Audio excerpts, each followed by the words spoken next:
Good evening. In closed session, the board rejected claim number 616723 by a vote of 7-0. Prior to us coming back to order, I'd like to refer anyone who is in need of translator services to Ms. Paula Valbuena at the podium. Thank you, President Brown. Buenas tardes, habla Paula Balbuena. Si necesita servicios de interpretación al español, por favor llame al 1805-324-7680 e ingrese el código de acceso 237-59737 más la tecla numeral. Este es un número totalmente gratis. Nuevamente, llame al número de teléfono 1805-324-7680 e ingrese el código de acceso 237-59737 más la tecla numeral. También puede acceder a estas instrucciones en nuestro sitio web en mcs4kids.com, dirigiéndose a la parte inferior de la página, haciendo clic en Quick Links y haciendo clic nuevamente en Board Agendas para ir a la agenda de esta noche, o si no, estaré sentada en la parte de atrás si alguien necesita un dispositivo. Gracias. Thank you, Ms. Valbuena. Welcome to Modesto City Schools' 1,488th regular board meeting of February 6, 2023. This meeting is now called to order.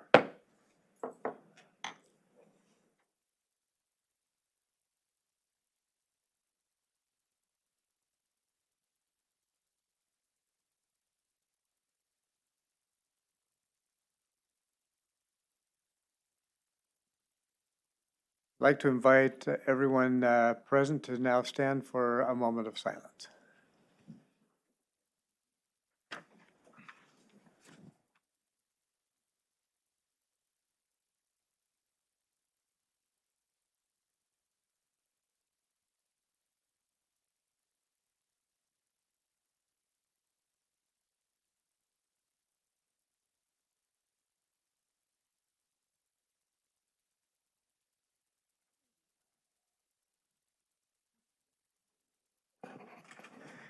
Thank you. Good evening, everyone. This open session meeting of the Board of Trustees is being live streamed at the direction of the board. The live stream is available on the district's website, and the recordings will be available for viewing the day after the board meeting. Modesto City Schools board meetings have been adjusted to follow health and safety precautions until further notice. Modesto City Schools has provided an opportunity for the public to provide comments. It is outlined on the agenda. The public has been given an opportunity to call in and leave a voicemail, send us a comment via email, or appear in person before the board. Any public comments received via email or voicemail following the posting of the board agenda and prior to noon the day of the board meeting will not be read aloud, but have been transcribed and printed with copies provided to each board member prior to the start of the meeting, and they're available to the public. The voicemail and email public comments will be attached to a future board meeting minutes for approval. This practice will continue until further notice. For members of the public that are interested in commenting in the future, we welcome your comments. If you wish to address the board during the public period for public comment on any subject that is not on the agenda, you must complete a public presentation request card and submit it to the board president prior to the period for public comment. If you need assistance from our translator, please indicate so on the request card. Every person who wishes to address the board, please fill out a card. You will find the cards in the lobby, and you can hand your comment card to Ms. Sanchez Lopez, who's just standing in the back corner. And I also would like to remind you that if you wish to make a complaint against a specific district employee, you should follow the district's personnel complaint procedures. Copies of that procedure are available in the lobby, as are agenda copies which outline the procedures we will observe during the period of public comment. The right to address the board does not exempt the speaker from any potential liability for defamation. If you've planned to speak on a topic, please fill out a card now, as no cards will be accepted after the period of public comment has begun. And the maximum time for any one speaker is 3 minutes, for a total of not to exceed 30 minutes. So we're pleased tonight to welcome 2 students from Shackelford Elementary School to lead us in the flag salute. The first student is Yadira Acosta. 6th grade student Yadira is a high-achieving student in English language arts, writing, and math. She's the Associated Student Body Secretary and Local Control Accountability Plan Elementary Student Representative. Yadira also participates in the Shackelford Kindergarten Buddy Program. She enjoys reading, writing, painting, and being a devoted sister to her 2 siblings. Following college, Yadira would like to be a senator, an actor or singer, or a business owner. Great plans. Our second presenter for the pledge tonight is Rosalind Dominguez. 6th grader Rosalind is an exceptional student. She received high scores in English language arts and writing. Rosalind scored 100% in her math benchmark. She's a member of the Tech Club, Yearbook Club, Band, 10K with a Cop, Kindergarten Buddy Program, and Associated Student Body. Rosalind is currently the top female long-distance runner in Stanislaus County within her age group.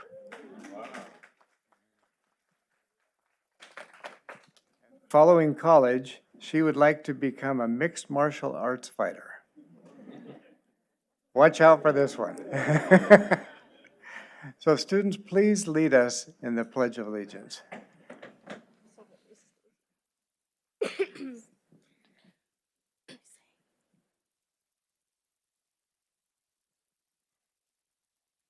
Place your right hand over your heart. Ready, salute. I pledge allegiance to the flag of the United States of America and to the republic for which it stands, one nation, under God, indivisible, with liberty and justice for all. Thank you.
So we'd like to turn time now over to Dr. Noguchi for her welcome and announcements. Wonderful. Thank you, President.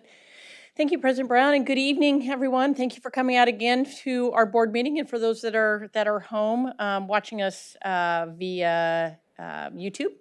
I first want to welcome and thank all the counselors, the school counselors that have come out tonight. I do recognize it is difficult to go to an evening meeting after working all day long and meeting with students, meeting with parents, meeting with teachers, and all the meetings after school and then coming out. We really appreciate your time, your effort, really to allow us the formality of thanking you and allowing the board to thank you, shake your hand, and just really call out the work that you do. because the work that you do is incredibly important to our students. You do make a difference in the lives of our students and their parents, and so thank you for the work that you do. The next thing I wanted to really bring some voice to is a resolution that is actually being called, it's in the consent agenda, for recognizing Black History Month. Each year we come up to Black History Month, and I really want to take the time to acknowledge the importance of that resolution rather than reading the whole thing. And I know Ms. Muma Solario is going to be bringing some voice to it. But really that resolution calls out the importance of recognizing the contributions that African Americans have made both in the past and in the future, not only for our city or our county or our state, but really nationally. And so I do want to bring voice, and I'm confident you're going to be voting on that and there'll be approval. But I did want to just say a few words to that. The last, we have a lot of central office folks that I'll later ask you to stand and be recognized. Again, just like the school counselors, I know it's a lot to come out, be away from your families, and sit in at a board meeting. This is the highlight of my week. I'm not sure it's the highlight of yours, but I do want to thank you for coming out and really sharing our story, because the story that we're going to tell tonight is your individual accomplishments, but also our individual accomplishments together as a whole, really just sharing to our community and to the board where we are mid-year as we look forward to the second half of the year. So with that, I'll turn it over to Trustee Brown, President Brown. Thank you, Dr. Noguchi. So next we'll move to item A6 on our agenda, which is Board of Education member reports. So are there members of the board that would like to report meetings that they've attended? I see Trustee Maestas. Thank you.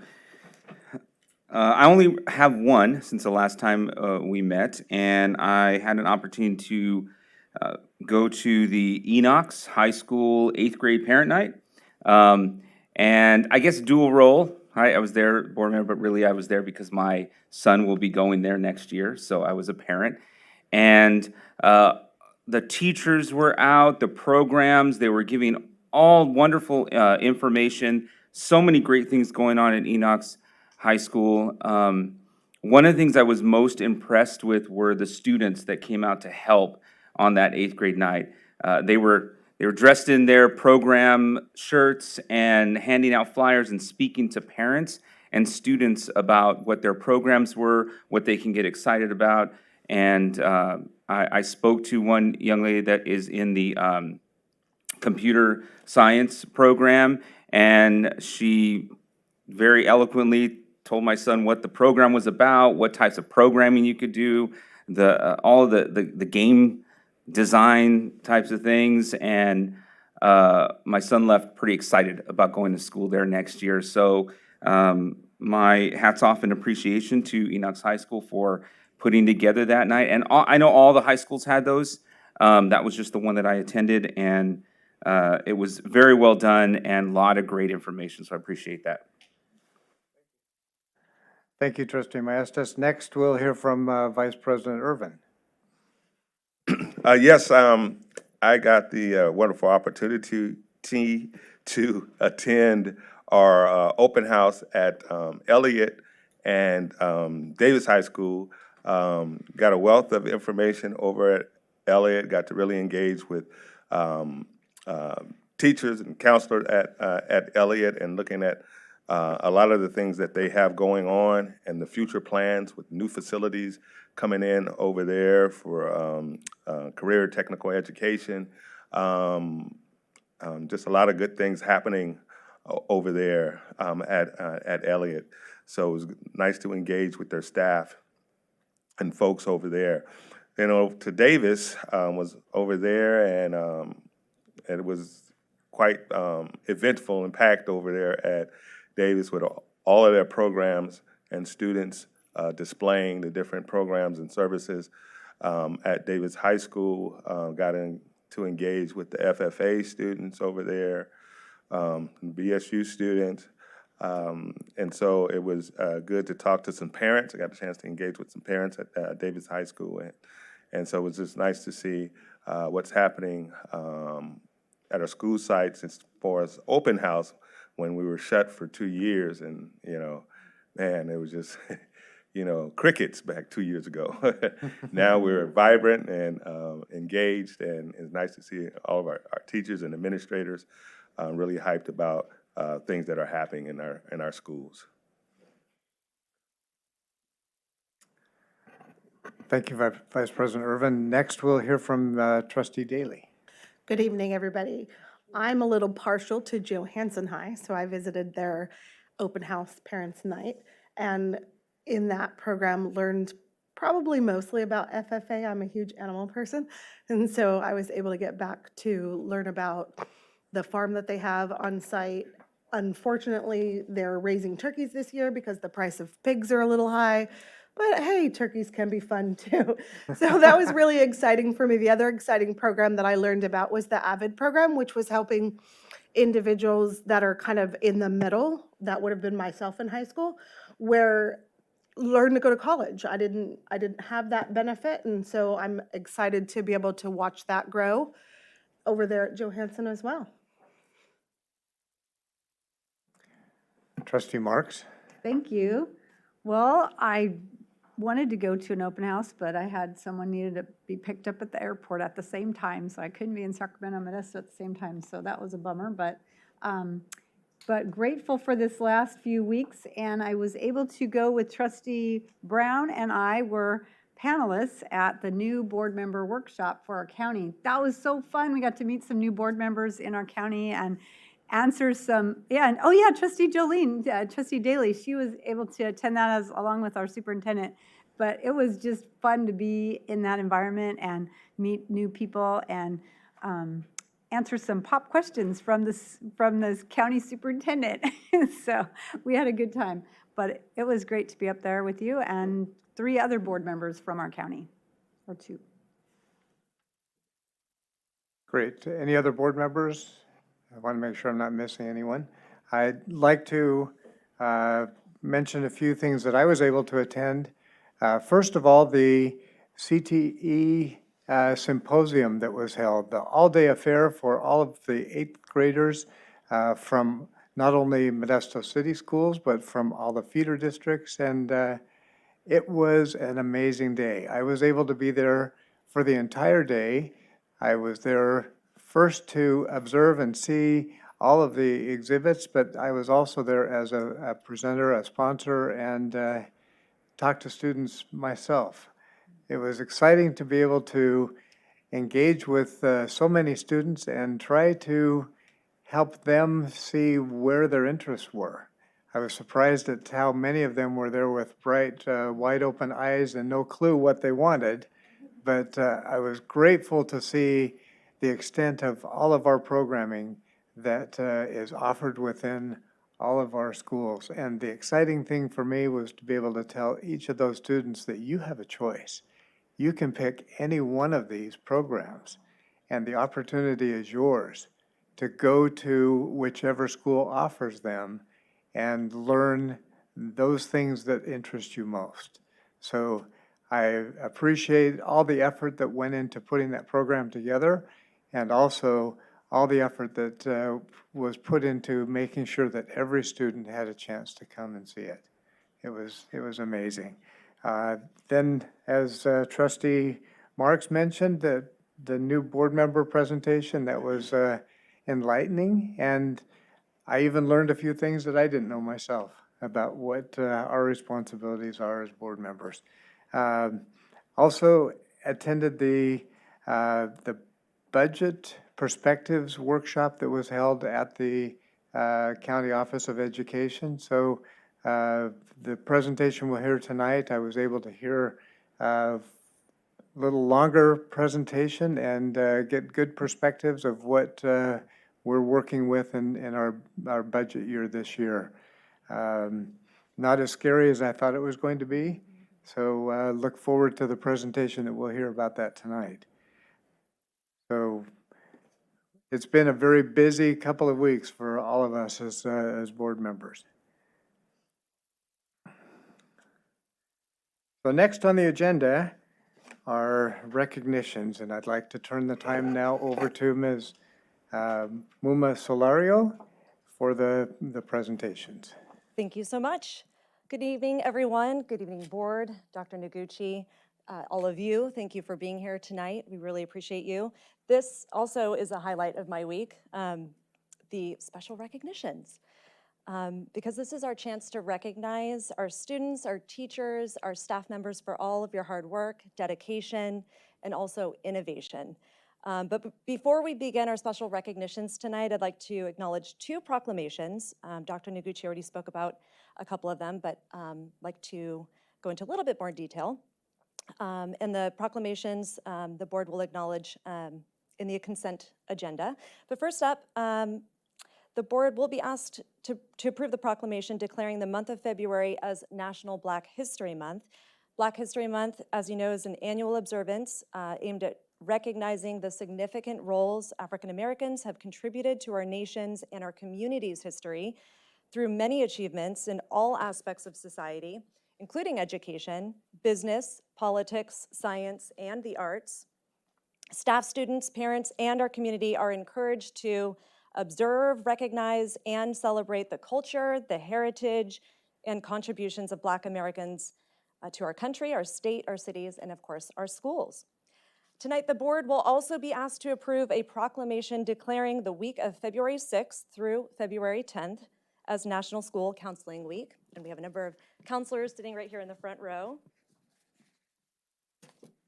Our counselors are an integral part of our district. They enable all students to achieve success in school and assist them with college and career readiness. They are committed to helping students explore their abilities, strengths, and interests and talents. And as part of our special recognition tonight, the board will celebrate a group of our school counselors, right here in the front rows, in honor of National School Counseling Week. But first, we have a couple of recognitions. So tonight we are celebrating an outstanding scholar, 11th grade student, Tyler Uribe, for the character trait perseverance. So high school counselor Mark Hernandez nominated Tyler. Mr. Hernandez and assistant principal Rosa Hurtado are here tonight to tell us more about Tyler. So why don't the three of you come on up, and I'll hand you the microphone. And I'll have you face the crowd. Okay, thank you. So Tyler, along with many other students, had been struggling with the aftermath of the pandemic. Rising stress levels and anxiety at an all-time high made it hard for her to focus on academics, extracurriculars, and maintaining a social life. Tyler continued to push through and succeed in her academics. She has made a temporary change to the online independent study program through the Modesto Virtual Academy and continued to excel in her studies. Tyler has one class on site, which is veterinary science. She loves being a part of that class due to her participation in the Future Farmers of America as a member of the leadership team. The Modesto Virtual Academy has been a tremendous help in assisting Tyler in her overall academic and personal well-being. She has the flexibility to still take a class offered on campus and participate in any and all events. Tyler is well-liked by her teachers and particularly connects well with her ag teachers. She is a great friend to her peers on campus and a positive role model to all. Overall, Tyler is doing a great job overcoming post-pandemic hurdles. She was nominated for a Stanislaus County Every Student Succeeding Award and is extremely deserving of this character recognition for perseverance. Congratulations, Tyler.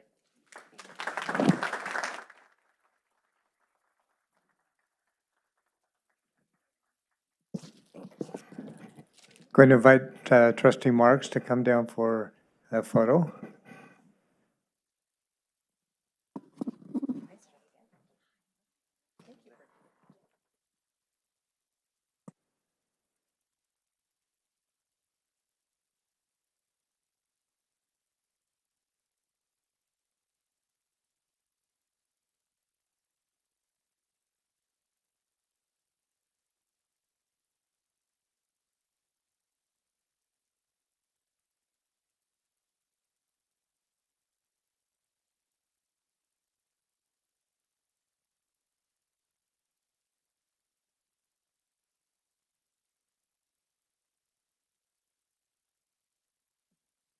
Congratulations, Tyler.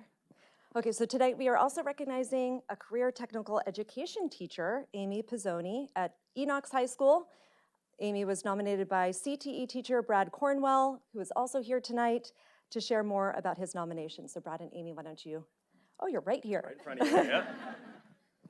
Hello, everyone. It's wonderful to see so many familiar faces here tonight. I'm extremely honored to be here to present an award to Amy Pizzoni.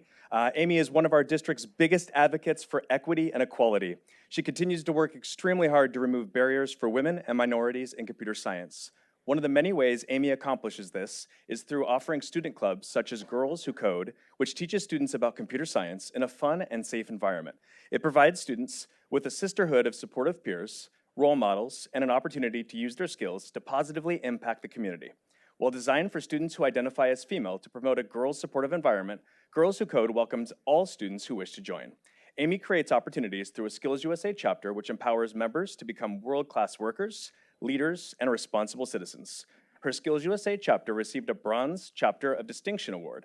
Amy also creates extensive opportunities for students to earn industry-recognized certifications in computer programming, business web page design, 3D graphics, Skills USA Career and Technical Education Knowledge, and Skills USA Framework. Amy is a phenomenal teacher, an amazing student advocate, and she helps make Modesto City Schools a destination district. It is with great honor to nominate Amy Pizzoni for the MCS Hero Award. Congratulations.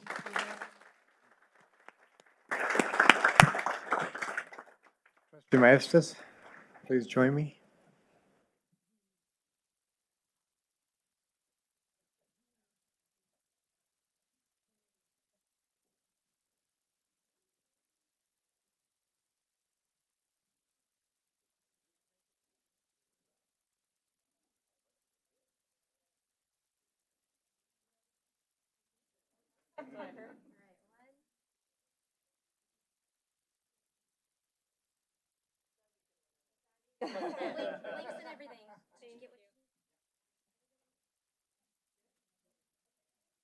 Thanks so much.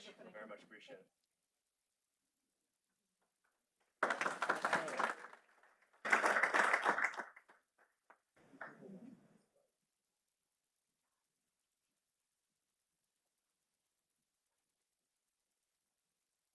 You just got seated, and I'm going to ask you to come back here in a second. Lastly, for tonight's special recognition, I would like to invite board trustees to the front of the podium here to recognize our school counselors in attendance tonight, as well as Senior Director of Student Support Services, Danielle Hinkle, to say a few words in recognition of National School Counselor Week. By the way, counselors, when your name is called, please make your way up to receive your certificate, and then of course we're going to take your photo over here next to the sign.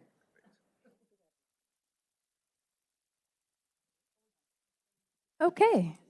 All right. Well, good evening, everyone. It is my absolute pleasure to join in the celebration of recognition for Modesto City Schools junior high and high school counselors as part of National School Counseling Week, sponsored by the American School Counselors Association.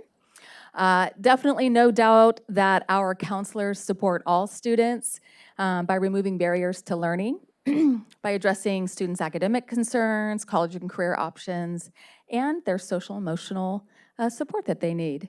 Our school counselors work alongside our teachers and other staff members to provide a sound educational system where students can realize their fullest potential. And as I mentioned earlier by Dr. Noguchi, I know our counselors have had a full day of work.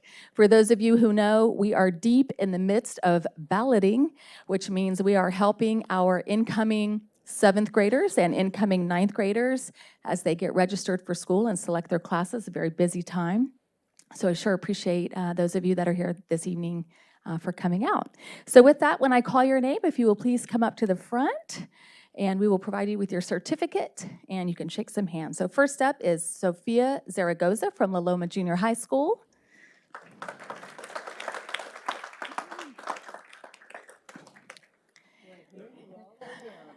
Jennifer Cruz, Mark Twain Junior High School.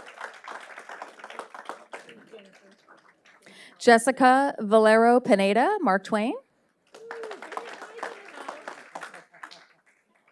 Michelle Luz, Downey High School.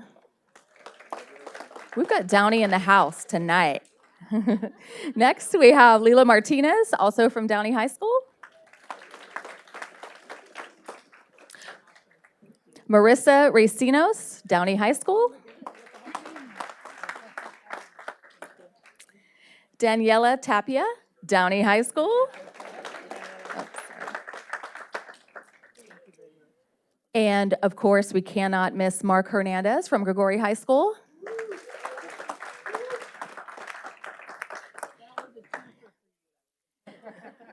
And I'm not sure if Geraldine Beck crept in as we were maybe not paying attention. Is Geraldine here? Okay. Well, if I could have one more round of applause for all of our wonderful school counselors. And thank you, team, for coming out this evening.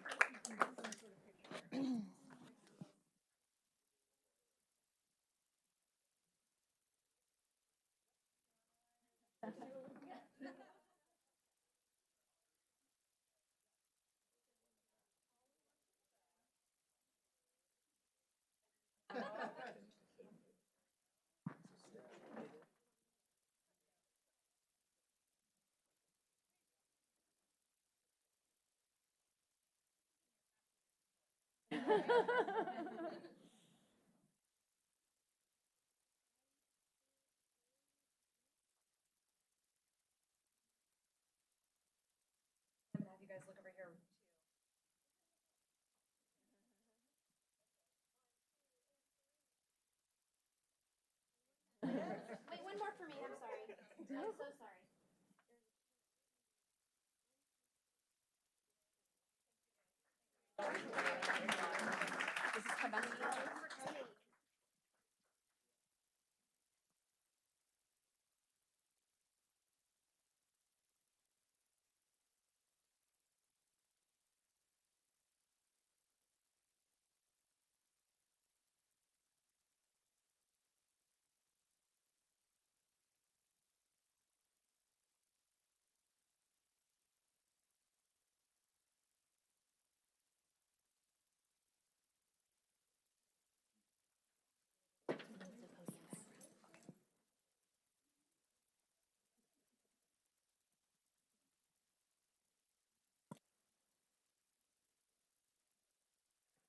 Yeah, anyone who'd like a front row seat can now have one.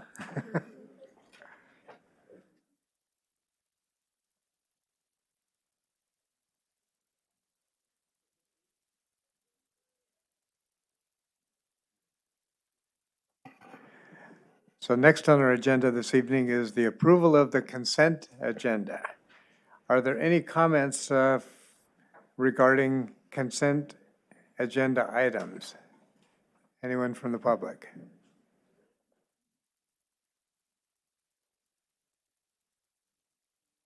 Seeing none, we'll move on. Do I have a motion to approve the consent agenda? So moved. I move approval. Motion by trustee Marks, second by trustee Lopez. Those in favor? Aye. Aye. And I think that's a unanimous vote. Thank you.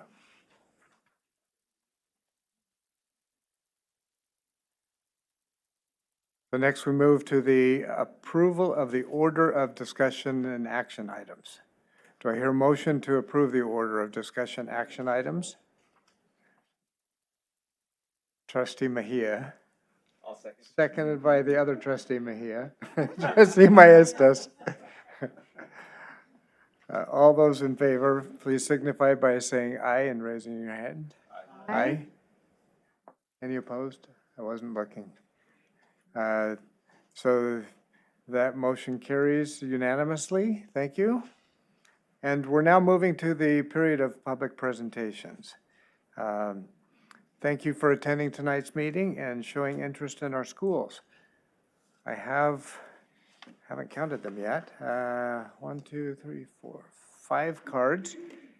And as I call your name, please come to the podium and address the board. You'll have 3 minutes to speak. The first, I believe the name is Jesus Nunez. Do I have that name correct? Yes. Yes, please come forward.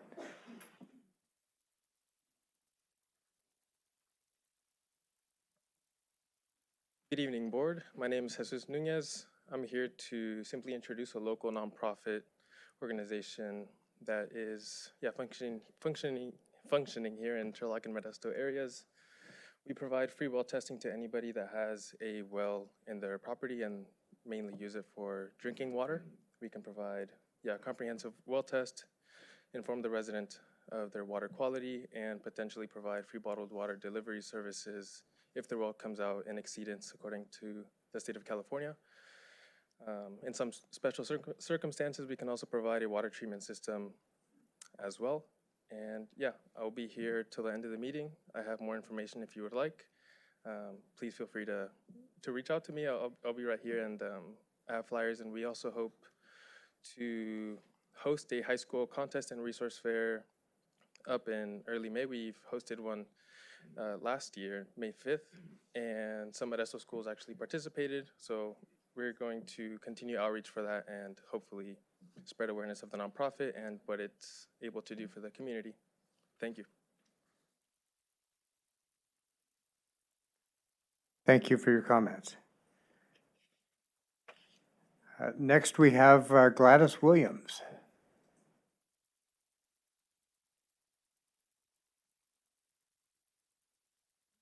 Good evening. I come to ask you if you would consider publicizing the agenda in the form of an email, developing a list of key stakeholders so that the community can become more engaged in the board meetings. And this way they don't have to go looking for it. They just automatically, you have an email list and you just automatically send that out on Friday, the Friday before our board meetings, so that community members can become more engaged in the board meetings. Thank you. Thank you.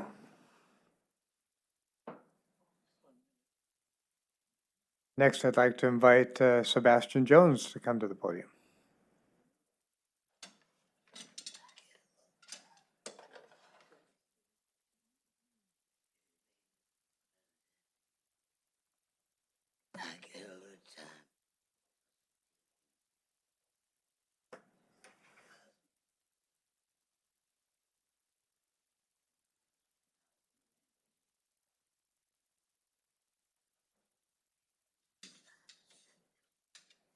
This is Black History Month.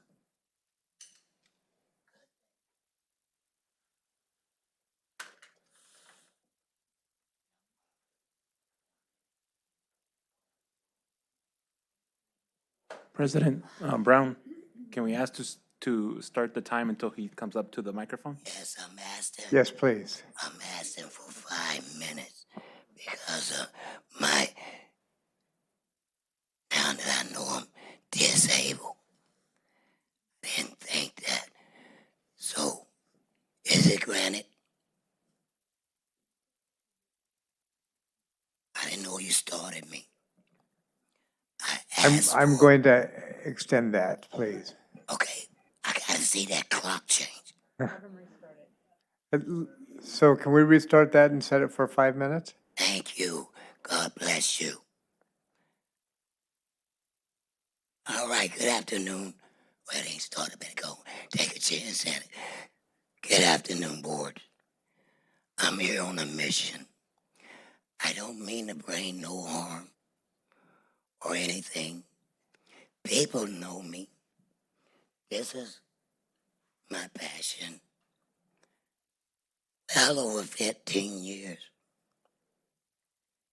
You guys know I come in here once a year in February, and I put you on notice.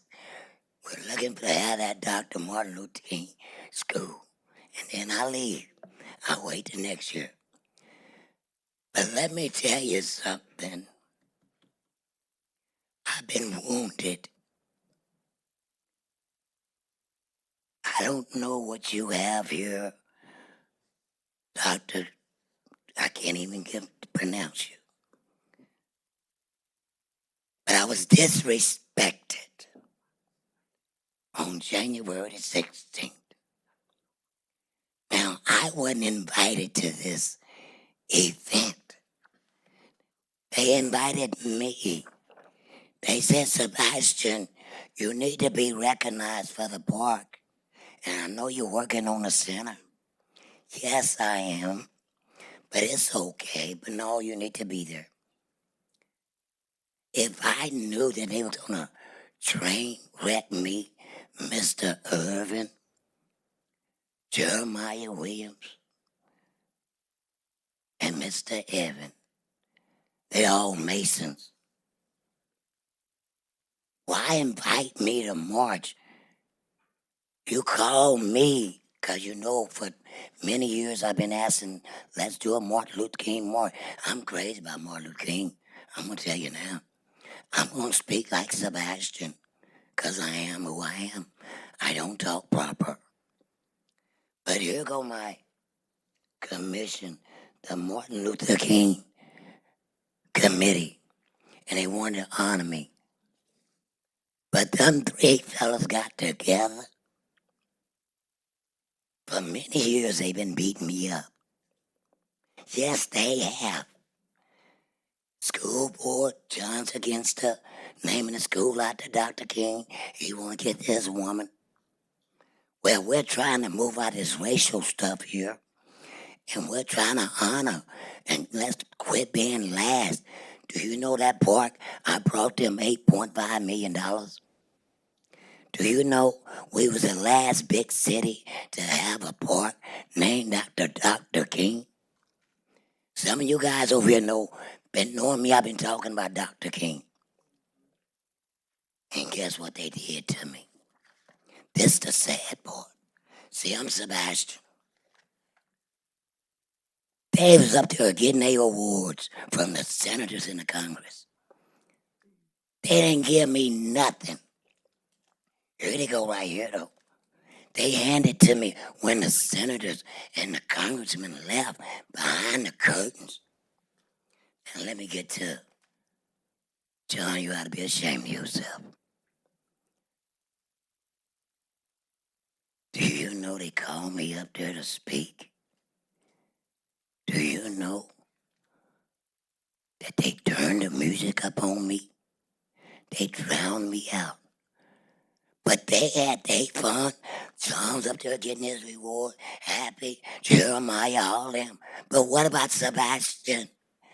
Y'all turned the music. You violated my handicap, and you violated my First Amendment. John, you got up there. You already spoke that day, and you got up there and told the people, this is how the center was done. I don't care how the center was done. My forefathers, they knew what they was doing in the 60s. They knew that they couldn't get that building with just Dr. King name. So they went out and got a white man name. They knew what they was doing. This was 1968 and 69. Smart move, my fathers. But come along, Sebastian Jones, because I listened to him. Yes, I did. I'm one of the longest board members on the King Kennedy Center. And you know what? Let me say this. I am a public figure. I sit and I represent the County Board of Aging and Veterans. Here go my cards. I'm going to give that to you. Thank you for my 5 minutes. Y'all know I'm hurt. Look at this. I had a stroke. Yeah, they caused me. Look at this. All this because of them. I got to carry this around. Got to test myself. Next week, I got to go and take a heart thing because I let it get to me. But I'm climbing the mountain. I told my wife, baby, if I don't make it, put on that headstone. He died for Dr. Martin Luther King. God bless you. And if it ever come a chance in this great city, let's get that name, Dr. Martin Luther King. Would you stand with me? Y'all know my mission. God bless you. They embarrassed me. They know better than mess with Sebastian. I got 1,500 marchers. We march for Trayvon, George Floyd, all the way down McHenry. Who's leading the plaque? Mr. Jones. 15 to 2,000 people. Thank you, Don't mess with me. Sebastian. Sorry for going over. Thank you, and I hope you understand that sometime you gotta take them rocks and lift it up and see if there's a snake on it. Thank you.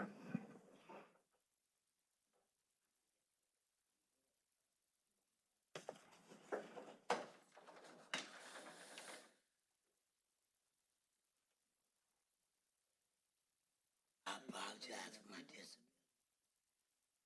Our next speaker is Miguel Donoso.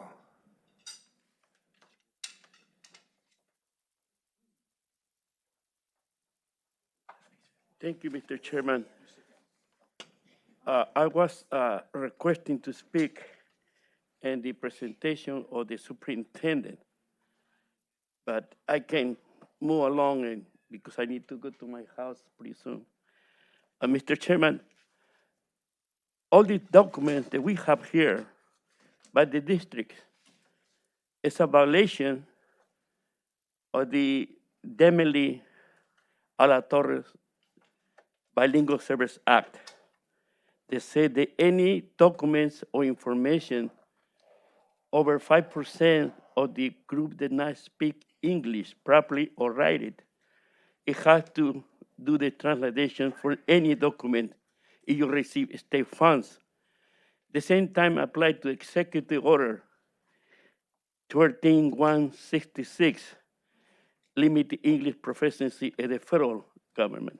In the same time, you have the Civil Rights Act, the 1964 Civil Act number 6. They say no color, no nationality, and no language supposed to be discriminated under that violation of the law. All these documents that you have is in English. So if a parent is supposed to do participation in this process, want to participate is not. Even your agenda is in English. When the agenda is supposed to be in Spanish or the language that prominent 5% over, you receive state money. Mr. Chairman, not only I have questioning a few members that we have in this board in regard to the ethnicity and race. When we say race, the Mexican and Latinos supposed to be white. But they say ethnicity supposed to be Hispanics or Latinos. But at the same time, when you talk about other races, you say American race, white race, African American race, Asian race. But when you come into Latino, it no say Latino American.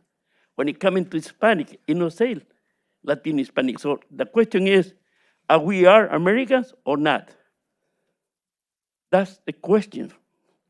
At the same time, we have lucky that we have 3 members and 1 member more is minority in this board. But at the same time, we have a school that have 99% Mexican American students. We have schools that have 78, 85% Mexican American, and yet the participation of the parents are not there, specific in the language of the Hispanics, other language. Thank you, Mr. Chairman. Thank you. Again, although we cannot engage in discussion or take formal action on items not on the agenda, we thank you for following the protocol this evening in addressing the board and for taking the time to share your views with us this evening.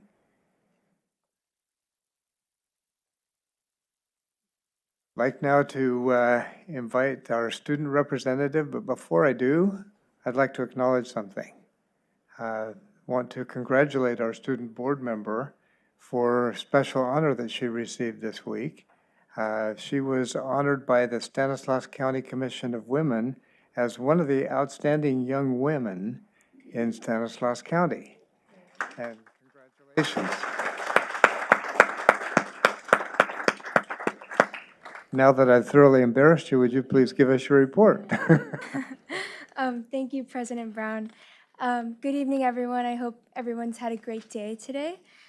Since the last meeting, not much has happened, but the Inter-High Council has been in communication regarding our service project, and I'm excited because we are working towards creating a service project that will include our elementary school students, so we can, bridge that gap between elementary school students, junior high school, and high school.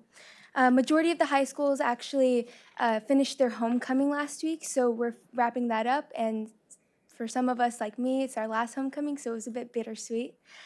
Another important thing that happened these past couple of weeks was that a dress code survey was sent out, and I know that Mr. Herbst and Ms. Ferris have been working hard on that, and I was able to kind of calculate the total number from what I thought I saw, and we had about 4,300 responses, so I think that was pretty amazing, and I just wanted to take this time to talk to any students or teachers that might be watching and just inform you that if you are going to check Schoology or any of those platforms, I know that more surveys will be coming out, and this is truly where students can have their voices heard, where they can voice their opinions, and whatever they select on those surveys truly is emulated through what our discussions are like in certain committees and what can become of a dress code in the future or something else that is sent out. So I think I just wanted to highlight the importance of surveys and having student voice on the forefront. So with that, that concludes my report. Thank you.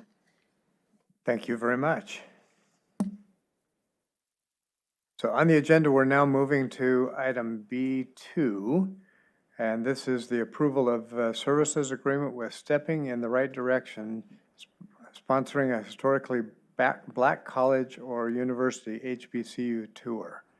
And we're going to hear from Ms. Fallon Ferris. Okay, good evening, Board President Brown, Board of Trustees, Superintendent Noguchi, and Cabinet members. My name is Fallon Ferris, Equity and Intervention Specialist for Modesto City Schools. And tonight I'll be presenting on the approval of services agreement with Stepping in the Right Direction, sponsoring a historically Black college or university's tour. So let me make sure this works. The purpose of this presentation is to gain the approval of this service agreement that we're going to talk about tonight. The dates of this anticipated tour are March 20th through 24th of this year, and this opportunity would be available for 30 students. This presentation most aligns with Goal 1, which is increasing academic achievement and ensuring equitable access to enable all students to attain college and career readiness. The HBCUs we would attend are Spelman College, Morehouse College, which we actually have the Davis High School BSU alumni currently at, Clark Atlanta University, Morris Brown College, Tuskegee University, Alabama State University, and Talladega College. Some important facts to keep in mind about HBCUs are that over half of all African American professionals in the workforce are graduates from HBCUs. More than 50% of the nation's African American public school teachers and 70% of the African American dentists and physicians earn degrees at HBCUs. In 2004, Black Issues in Higher Education reported that 8 out of the top 9 producers of African American baccalaureates in mathematics and statistics were from HBCUs. And then lastly, 9 out of the 10 colleges that have African American graduates who go on to pursue a PhD are from HBCUs. A little more information on Stepping in the Right Direction, the organization we'd work with for this tour, is they would provide the following for our students: pre-departure orientation for parents and students, charter bus accommodations, hotel accommodations, campus tours at all the campuses we previously mentioned on the previous slide, cultural excursions like the MLK Museum in Atlanta, Georgia, HBCU tour backpack and t-shirt. We currently have spots for 4 chaperones, and our tentative chaperones at the moment are Trustee Irvin and myself, and we are working to solidify whom the other 2 chaperones are. We are looking at former and current BSU advisors at this moment. Because we note this experience can be incredibly impactful for students, we want to ensure we are identifying funding sources to enable our district to provide this opportunity on an ongoing basis. The Ramus Foundation is currently accepting applications for such an opportunity as this. We are working with internal grant writers to ensure funding is requested for upcoming years. Our next steps will be, I'm requesting tonight board approval for the service agreement with Stepping in the Right Direction, sponsoring a historically black college or university tour. And then second, after approval, we will work towards identification of students interested in the HBCU tour. Thank you for your time, and now I'd like to open for questions.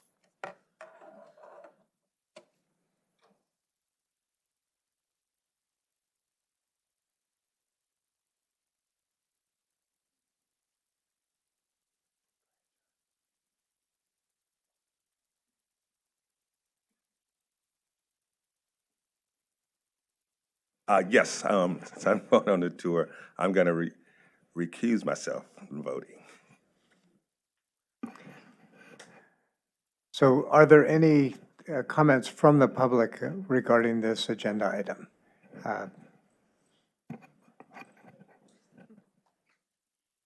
I just want to thank Fallon. She's a tremendous asset to this district. I've had the privilege in working with her on 2 other committees, and it's young students like this that give back to Modesto City Schools is why I invested so many years to come back and see flourishing on students, and I just brings joy to my heart. Keep up the good work, Fallon. Thank you. I know you don't like questions, but you know, in the public presentation, you don't make comments and we cannot ask questions, but I think you should answer questions during this kind of proceeding. And my question is that, what kind of students is this open for and how much is it going to cost? So I can kind of answer. It's open to all students, and actually we're focusing with BSUs this year primarily as a, it's just our first year, so it'll be our first year of trying to take students out there to go, as well as the reason it's open to other students, and sorry, I'm like turning in the mic, but the reason it's open to other students is at HBCUs, there's actually a very different opportunity than compared to at primarily white institutions, because the minority is our Caucasian and our Hispanic students, so they actually get a lot of scholarships to HBCUs because they're pushing to get more diversification into their campuses. And then the cost per student is free, yes, it's free for all students, so that is our goal for this trip. For the district. I want to say, I know I'm looking over at Mark or Mr. Hopes to confirm. I believe it's on the agenda item, but last, if memory serves, it's in or around $80,000. I believe that's what the agenda item states. Right. The agenda item says it's $72,250, and the funding source has been identified as Title IV funding. Thank you for the correction. I think mine had airfare on there. Okay. Okay, so are there any questions or comments from the board? Trustee Maestas? Thank you. I had those same questions too, but I have a couple of other ones. In the identifying students that are interested, how are you going to go about doing that? And then what if you have too many students interested? I know we have allotted 30 spaces. What if we have more than 30? Definitely. So the way we're currently going about it is working with our BSU advisors, or we have one high school that doesn't have a BSU buyer, so we're working with their admin and their diversity club. So we're working with them to identify if there's any students that have already expressed interest in an HBCU, and that's our primary focus for this tour. And then to answer the 30 question, it's mainly focusing, we have a list right now of 9th, 10th, and 11th graders that have all identified in that HBCU, have shown some interest to their advisor, but it's solidifying that down if we had to, if it came down to it, it would be primarily focused on that sophomore, junior year. Thank you. Any other questions? So this is an action item. Do I hear a motion to approve the the approval of services agreement, the agreement with Stepping in the Right Direction sponsoring this historically black college or university HBCU tour. I didn't see who was first to raise their hand. I move approval. Okay, Trustee Maestas and Trustee Mejia, second. Those in favor, raise your hand and say aye. Aye. And we will note that Vice President Irvin has abstained from the voting, and we'll invite him now back to the podium.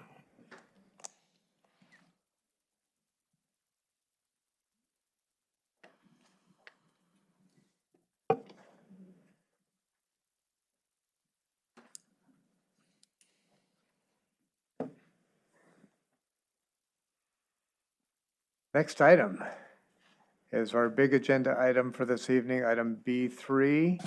It's a mid-year review via the Network of All-Stars process.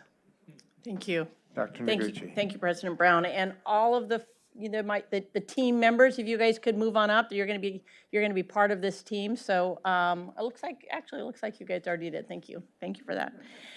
So it does look like kind of a beast of a presentation. We are going to break it out, hopefully about 7:30, a little bit after 7:30. We'll take a break for a few minutes and then come back, and so we will split this off. I am very excited to be here with the team, not only cabinet but extended cabinet, and I will introduce them in just a minute, or at least have them stand to be recognized. We are very encouraged with many of the data points tonight, but we also recognize there's clearly work to do. There's growth in some areas, and there isn't growth in some areas.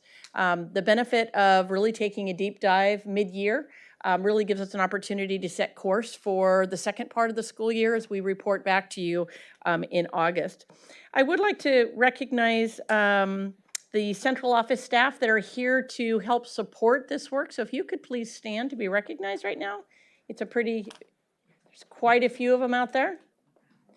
This is our extended cabinet member. These are the folks behind the cabinet members that are really working in the trenches to get the work done. So let's give them a hand.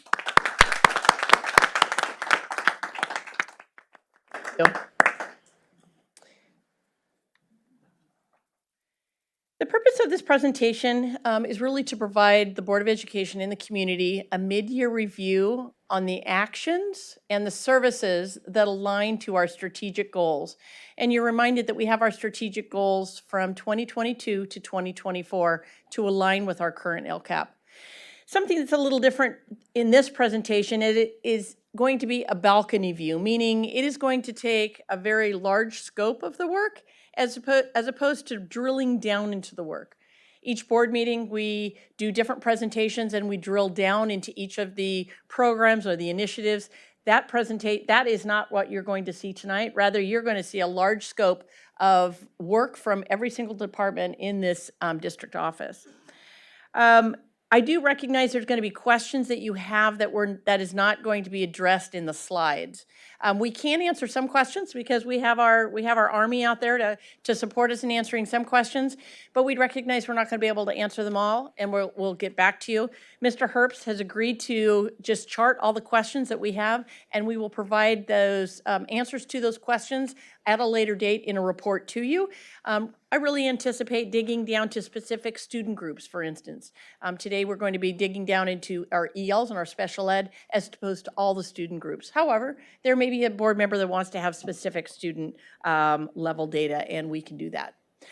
The next piece is really looking at the central office overview. How is the central office used as a support system to our school sites, one? And secondly, how is our central office organized in such a way that we're accountable to the goals? I know I made a commitment to this board, some of the board members that are on here and the board as a whole, a commitment 5 years ago that I would work to build a central office system that would be held accountable individually for their goals, aligning to student outcomes, and also collectively to their goals, aligning to student outcomes. So hopefully the system that I'm going to share for you is is really working from where we were last year with the summit process. It is really the next iteration, and I think it's a far better iteration than what I shared with you last year at this time. So in front of you, you have a couple sheets of paper. One is our district goals. And you'll notice in our district goals, we have 5, and I'm going to review those goals for you in just a few minutes. But under the goals, there's strategies. Really, we're talking about, when we say actions and services, we're talking about those strategies. What are we doing to meet that goal 1? What are we doing to meet that goal 2? That's what the networks are going to be reporting out. Are we going to report on every single one of those bullets? The answer is no, because many of them overlap, and you will see that in one specific example. The next sheet you have is our Network All-Stars. Those are the actual teams that are going to come up. The lead is going to come up tonight. We're not going to bring the whole team up, but the lead is going to report out on the Network All-Star, in their Network All-Stars. And then lastly is a sheet of acronyms. That's the one downfall with education, and I know Trustee Daly is learning that, and she will become versed in our language. But we have the acronyms as they appear in the presentation. So if you're in the presentation and you see an acronym, you can kind of follow suit with that. Network All-Stars. We're going to first start with business services. Now, Mr. Zerly has a team of 7 different departments under his business services. We obviously can't report out on everything that he does within his 7 departments, but he has a common goal that he will report out on. The next one is hiring workflow. I want to stop for a minute and talk about hiring workflow as an example of why do we have cross-departmental teams. These networks you'll see is made up of folks from across different departments. Well, why would we do that, right? Let's use hiring workflow as an example. Hiring workflow not only has to do with HR, obviously, right? Goal number 5, there's a key goal in our strategic goals that are aligned strictly to human resources. But we can't work to improve our hiring workflow if we don't have budget in the process, because budget has to approve and make sure that we have the dollars for that, right? And then we also need technology, because now, as we have all seen, technology has really overtaken a lot of what we do at the district office, so we really need technology. So that particular team, the network for hiring workflow, is really cross-departmental in those 3 departments. Now, I'm not going to talk about every single one of them, but I'm going to break up a little bit here. So that's one reason why we do cross-departmental. That also helps with the accountability within and between departments, as I've mentioned before. The next presentation we'll have is TK expansion. And after the TK expansion, I envision that's when we'll stop for any comments that the public has and any questions that the board has. And after that, we'll take a break. And then we'll come back to early literacy, ELA, math, graduation, college career readiness. Now, I'm going to stop for those 4, because behind each of those 4 networks, you'll see EL and SWD, students with disabilities. We will report out all of our student data tonight through the lens of our EL students and through the lens of our students with disabilities, rather than all of the student groups, because we'd be here till 11 or 12, right? Because we recognize those 2 student groups, if we can make gains in those 2 student groups, all of our other student groups are going to improve as well. Now, that doesn't mean that we aren't looking at all the other student groups, because we are, but for the purpose of this presentation and the purpose of this work in our accountability system, we're focused on those 2 particular areas. So our first strategic goal, goal number 1, increase academic achievement and ensure equitable access to enable all students to attain college and career readiness. We have 4 networks that are really aligned to student achievement, right? Academic performance. And the 6 are outlined there. Our TK expansion, our littlest learners are already beginning to align to our kinder and our first and our third in relationship to not only social and emotional, but also academics. And again, just in service of time, I won't go through all 6 of those. But you'll see that those 6 serve to support our achievement in goal number 1. Goal number 2, ensure all employees have access to high quality professional development. We know that the highest lever for our teachers and those that support students in the classroom is increasing professional development of their skills. So All 4 of those particular networks are going to talk about the professional development that we're doing. And you're going to see some of the professional development that's talked about in early literacy is also talked about in ELA, right? So it's going deep with that professional development. Next, goal number 3, provide a safe, welcoming, and respectful learning environment for every member of our school community while ensuring effective district-wide communications for students, staff, families, and community partners. Here, the Business Services aligns to this goal, along with hiring workflow, and of course, parent and student voice. Goal number 4, ensuring our district is fiscally and operationally sound. Hiring workflow and Business Services are the 2 networks that fall into that one. And last but not least, recruit, hire, train, and retain high-quality staff with an emphasis on increasing diversity, and that again goes to the hiring workflow. Now, if you take a look at that goal where it says increase diversity, are you going to hear about increasing diversity tonight in hiring workflow? The answer is no, not specifically, but we have done specific board reports on increasing the level of diversity for our classified staff, our certificated staff, and our management staff with some great success thus far. And actually this year, we have a report that's going to be due to you here in another 6 weeks or so that's going to continue to show that work as we move forward. However, it does speak to the different strategies underneath that particular goal. Accountability to our strategic goals. This slide really speaks to our strategic goals, and the networks that are working to achieve those goals are directly aligned to LCAP.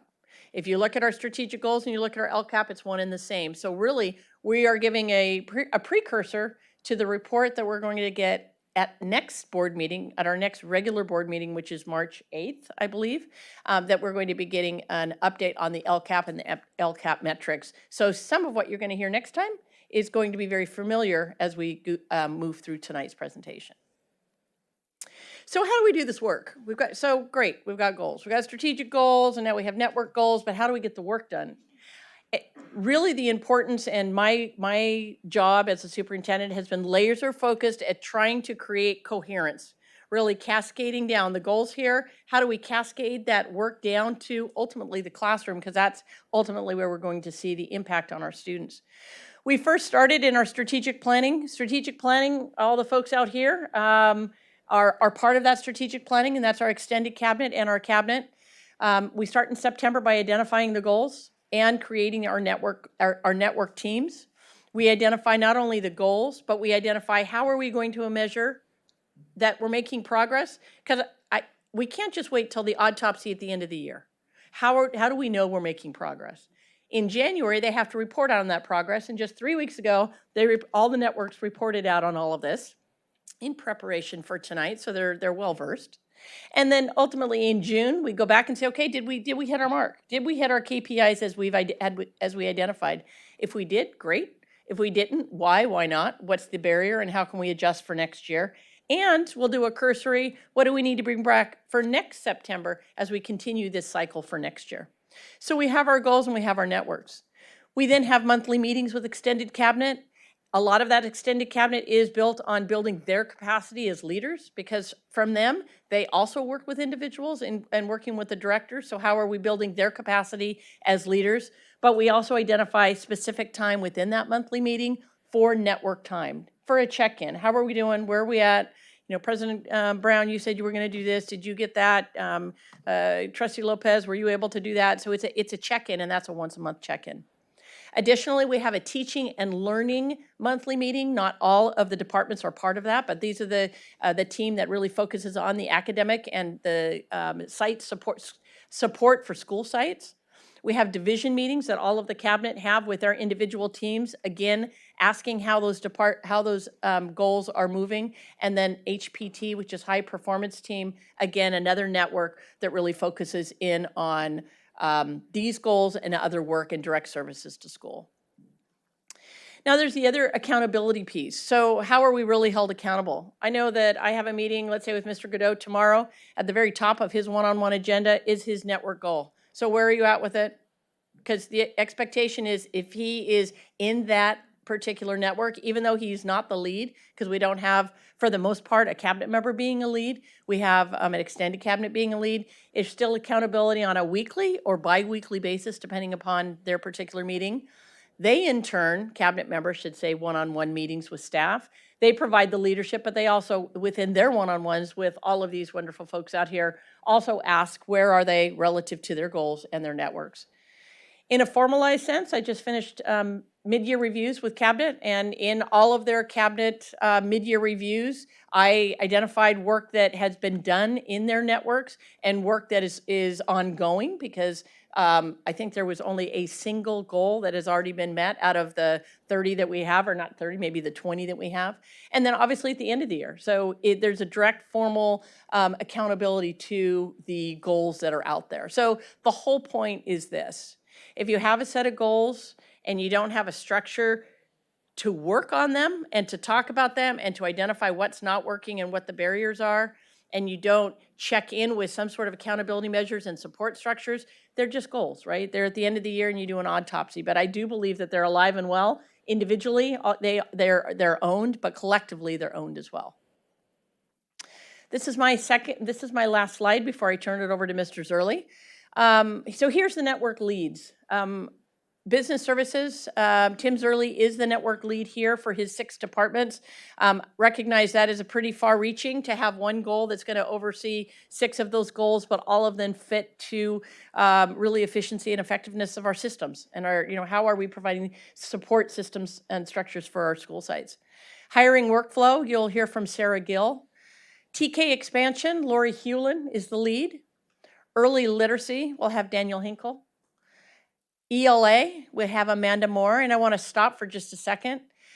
ELA, think about English Language Arts. Is Amanda Moore going to be able to answer every question on English Language Arts for the district? The answer is no, right? But she is the spokesperson for the network, and we do have some folks that are able to answer some questions, but some of the drill down questions, Mr. Herbst is going to be is going to be making a note of those, and we'll put that in a board report. Next, we have math, and again, for early literacy, ELA, and math, we are going to show you student outcome data at our semester and at our mid-year for our EL students and our students with disabilities. Graduation and college career readiness, quality alt ed options, and increased enrollment. Of course, Anthony Little is totally responsible for increased enrollment in the school district, but he is going to report on some great work there. And then we have parent and student voice, and Mady clearly is the queen of the parent engagement and the parent voice, but also we have Fallon here should there be questions on that. So with that, I am going to turn it over to Mr. Zerly, and I'm going to have the clicker sent over to him. And then we'll stop 3 in for comments from the public, questions from the board, take a 10-minute break, and then we'll move forward. Sound good? Good evening, trustees. The Business Services Network goal is to improve quality customer service through efficient operations and communications to support our students, staff, and community. Although the Business Services Network does not have clearly defined student data to monitor our progress, we believe that we can improve the outcomes for our students that you will see referenced in the other network goals by simply improving the quality of customer service we provide in the bulleted focus areas you see on this slide: financial services, nutrition services, maintenance and operations, planning and facilities, security, and sustainability. These are some of our high leverage actions to support our customer service goal. Nutrition Services is planning to offer a new celebration lunch meal for our 7th through 12th grade schools to help promote a positive student climate. 7th through 12th principals can choose to celebrate a grade level or the entire student body. Financial Services wants to eliminate barriers around accessing site funds for our site administrators so they can become financial leaders and focus on other school needs. Increasing the number of surveillance cameras will continue to support a safe, welcoming school environment for our students, staff, and our community visitors. Improving our efficiency in completing work order requests will improve the learning environment for both our staff and our students. And now that we have several district sustainability initiatives in progress, we want to help encourage student engagement through sustainability curriculum offerings in career technical education and various outreach events to highlight our initiatives to the community.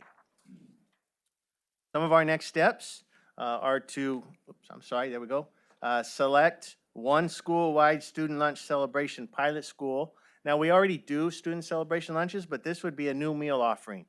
And I'm being told that Chris Atwell, our Senior Director of Nutrition Services, has worked with Domino's Pizza to come up with a pizza that meets our nutritional guidelines, and this will be part of a school-wide celebration offering that we haven't had before. Increasing the number of one-to-one site visits to train our school administrators on budget and financial services. Additional cameras installed at all of our high schools. Currently, Downey is in progress, is having more cameras installed. Monitoring the completion data from our electronic work order system to make sure we are getting to the requests in a timely and efficient manner. And collaborate with CTE and CIPD on classroom program offerings for sustainability initiatives. I'm pleased to introduce Sarah Gill, Senior Director of Human Resources, the Network Lead for Hiring Workflow.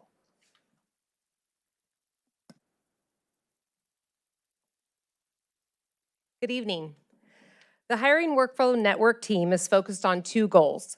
The first goal is to improve the speed in which we fill classified management positions. The second goal is focused on ensuring that we fill all certificated and certificated management positions by the first instructional student day. These goals are focused on ensuring we are fully staffed to provide the support, services, and instruction necessary for the success of our scholars.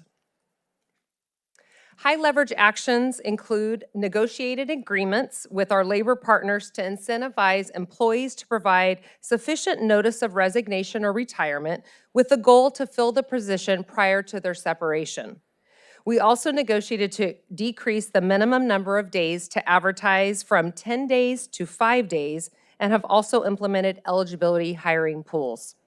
Internal process improvements to date include position assignment overlap, streamlining various steps in the hiring workflow, the addition of a digital onboarding platform to optimize the efficiency and experience of our new hires, and we have also increased the number of orientations held weekly.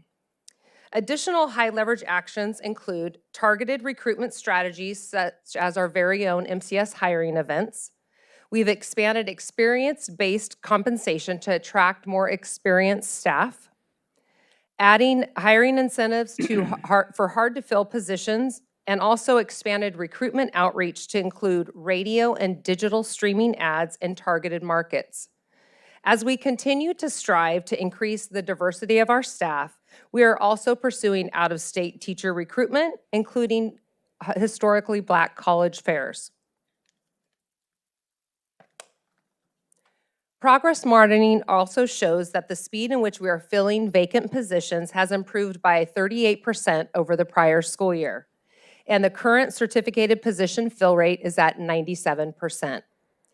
It is important to ensure our new hires have a positive experience during onboarding, and 80% of our new hires say they are satisfied with the new hire experience. The digital onboarding platform is almost 50% completed, and we believe once implemented, new hire satisfaction will increase. In addition, we are currently averaging 17 days to onboard a new hire after acceptance of the offer.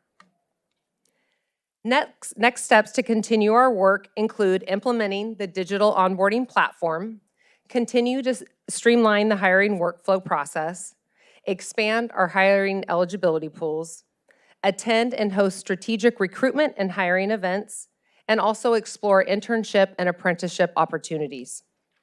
The network team believes our goals and actions directly support the overarching goal to improve customer service for all education partners.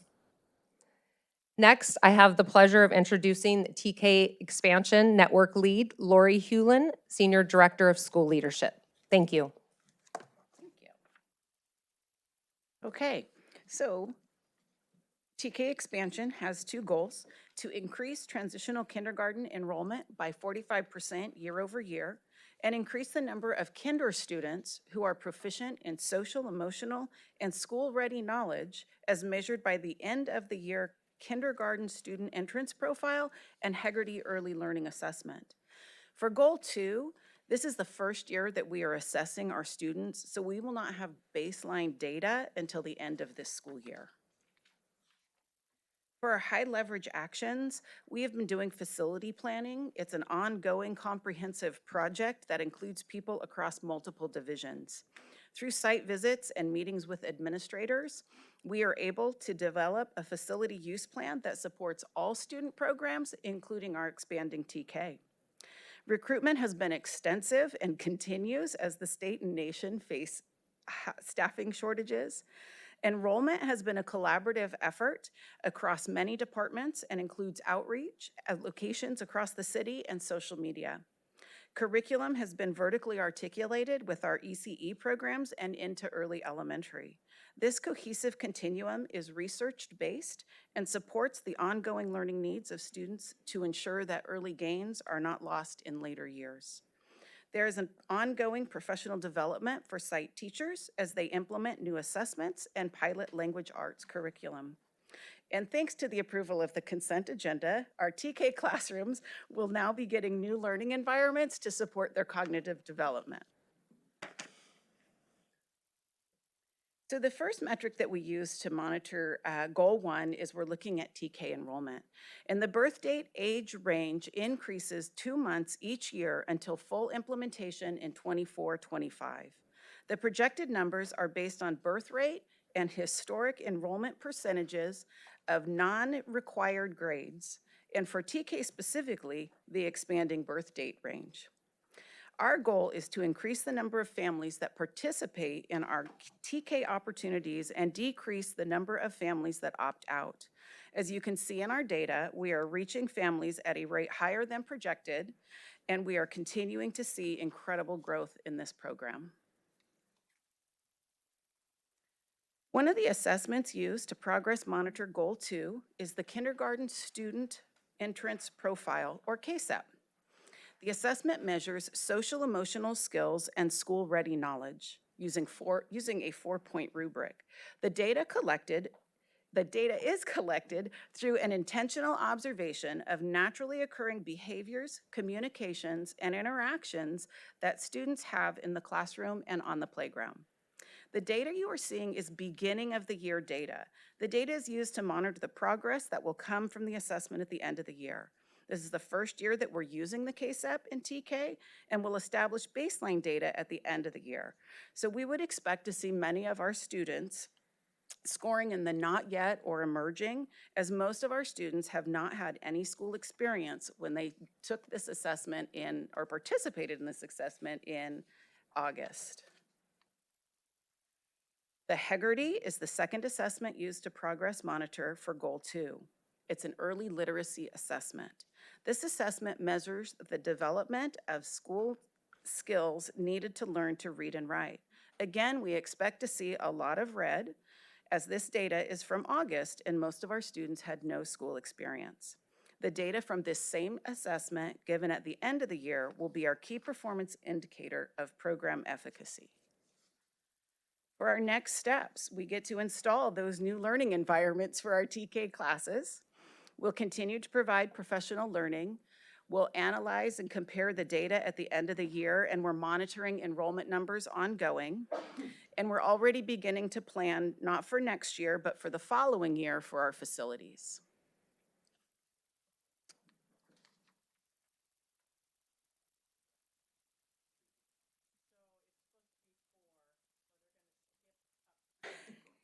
Comments and questions, and then we'll go back, because I said you guys.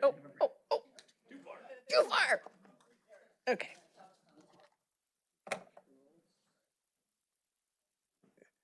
Do we have any comments from the public on the presentation so far? Ms. Pereira or Martinez? I didn't see anything on career education. Are we going to have something and a strategy of that too? Thank you.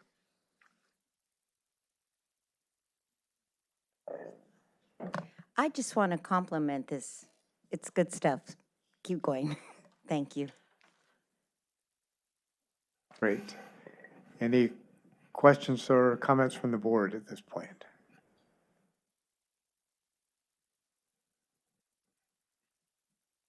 Trustee Maestas. So this is a clarification question. When we, first, before I ask a question, when we ask our questions, this is just time to ask it so that you can write it down. No, if we have the answer, we can answer it for you. We'll answer it for you. If Okay. you need to research a little bit, then we'll come back to you. Okay, I just don't want to take up too, I know it's a long, and I'm gonna end up with questions, so feel free to just go, oh, we'll get back to you later, but that's fine. On our certificated, how many unfilled positions do we have? How many long-term subs are still out there, and where, what schools are those located in specifically? Okay, yeah. That's some data that you can Yeah. just send it on.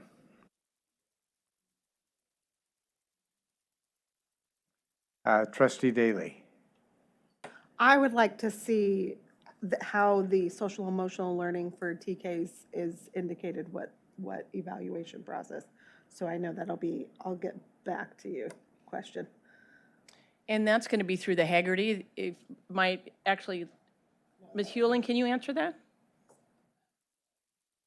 So social emotional for TK, how are we measuring that?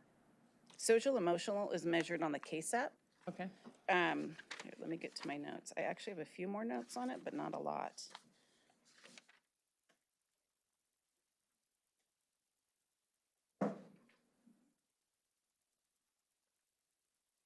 So this is the baseline year, so our students took it in August. It's going to be, this is the first year we've given this, and I do know that Stanislaus County, through College to Career, are trying to get all school districts to give this particular assessment, so we have, so we can compare and contrast and learn from each other.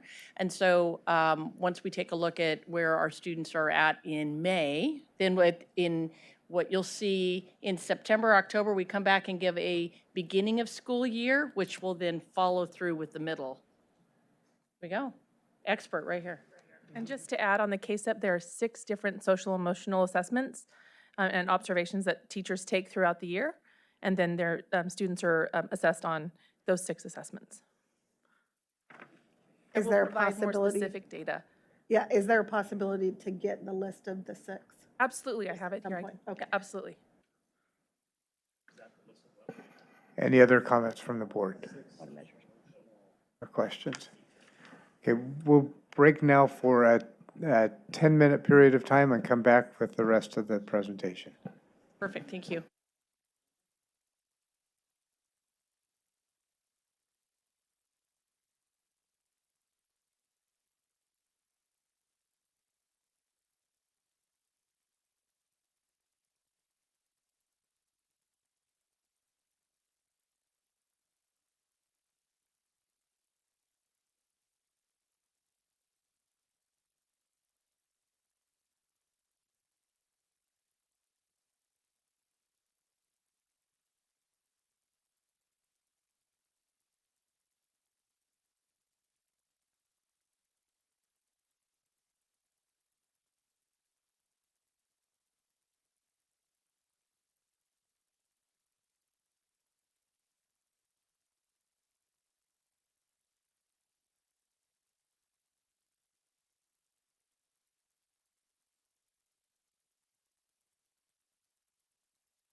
Let the show roll. Thank you. I'm waiting just one moment for this. Okay, thank you. Other way. No, one more. Fantastic. All right, good evening, everyone. My name is Danielle Hinkle. I'm the Senior Director of Student Support Services, and it is my pleasure to share the work in progress in the area of early literacy, which involves all of our instructional support that helps children develop the skills they need to be successful readers. Our goal in the area of early literacy is really to increase by 10% the performance of students from the beginning of the year to the end of the year to show that they are demonstrating reading proficiency by scoring at or above benchmark on our DIBELS or Lectura assessment. So again, moving from beginning of year to end of year, increase by 10% the percentage of students scoring at or above benchmark. As a reminder, DIBELS stands for Dynamic Indicators of Basic Early Literacy Skills, and the DIBELS assessment is comprised of subtests that are used to determine the composite score that serves as the single best predictor of later reading development. Something that I'd like to point out is that the target score for students to demonstrate proficiency increases as the year progresses. So there's a target score at the beginning of the year, and then as you would hope, students are improving, so that target score gets a little higher to be at or above benchmark, and then at the end of the year, it increases again. So it's a little bit of a moving target, as you might expect as students are learning. The Lectura assessment is an authentic Spanish assessment that is used in our Dual Language Academy, or DLA classes at Bret Harte Elementary. Our DLA classes utilize both the Lectura and DIBELS to understand students' reading proficiency levels in both Spanish and English. Lastly, I'd like to share that our goal and work in early literacy is reflective of both our Tier 1 first-time core instruction in English Language Arts, as well as our MTSS reading intervention, which is designed to support students who need additional Tier 2 or Tier 3 support. High leverage actions in the early literacy goal include high quality professional development for administrators, teachers, and paraprofessionals. Two that are most notable that I'd like to point out. One is the LETTERS training. LETTERS is an acronym. It stands for Language Essentials for Teachers of Reading and Spelling, which really helps our educators to learn about the science of learning to read. The second professional development that I like to point out that is a high leverage action is that of our direct instruction programs that we use in our Tier 2 and Tier 3 reading support that's part of our elementary MTSS framework. Speaking of MTSS, our MTSS reading program is considered another high leverage action where students receive additional instruction at their skill level with a goal of improving and accelerating learning. Third high leverage action in this area is job-embedded coaching. This is immediate teacher support in the area of tandem teaching, lesson design, data analysis, lesson demonstration, and program fidelity. And lastly, regular and ongoing progress monitoring of students. We know that this is vital in determining if students are responding to our instruction and whether we need to change or modify our instruction so that students can benefit from that additional support. So those are our high leverage actions. For the progress monitoring of our 10% growth goal, I'd like to point out that the data on this chart is considered preliminary in that we were in the midst of the assessment window when this data was collected. With that said, I would like to say that a very high percentage of students had already been assessed when we gathered this data, and so we consider it to be a good indicator of student progress as of the middle of the year. The data reflected in this chart is growth from beginning to the middle of year in the percentage of students scoring at or above benchmark. So what do I mean by that? If you look at the chart, first at our kindergarten, all students, you see a plus 30%. That means that from the beginning of the year to the middle of the year, we had 30% more of our kindergarten students achieving that at or above benchmark level, so that it's a growth model. The chart also shows data for our students with disabilities and English learners. I'd like to indicate too that the first 3 columns of data is that of our DIBELS assessment that I mentioned earlier, and the last column is our Spanish assessment, the Lectura.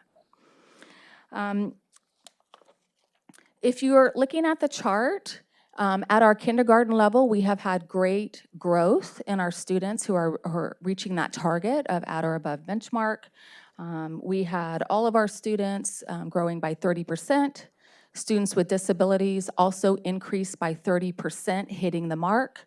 And then we had our English learners also increasing the at or above benchmark by 17%.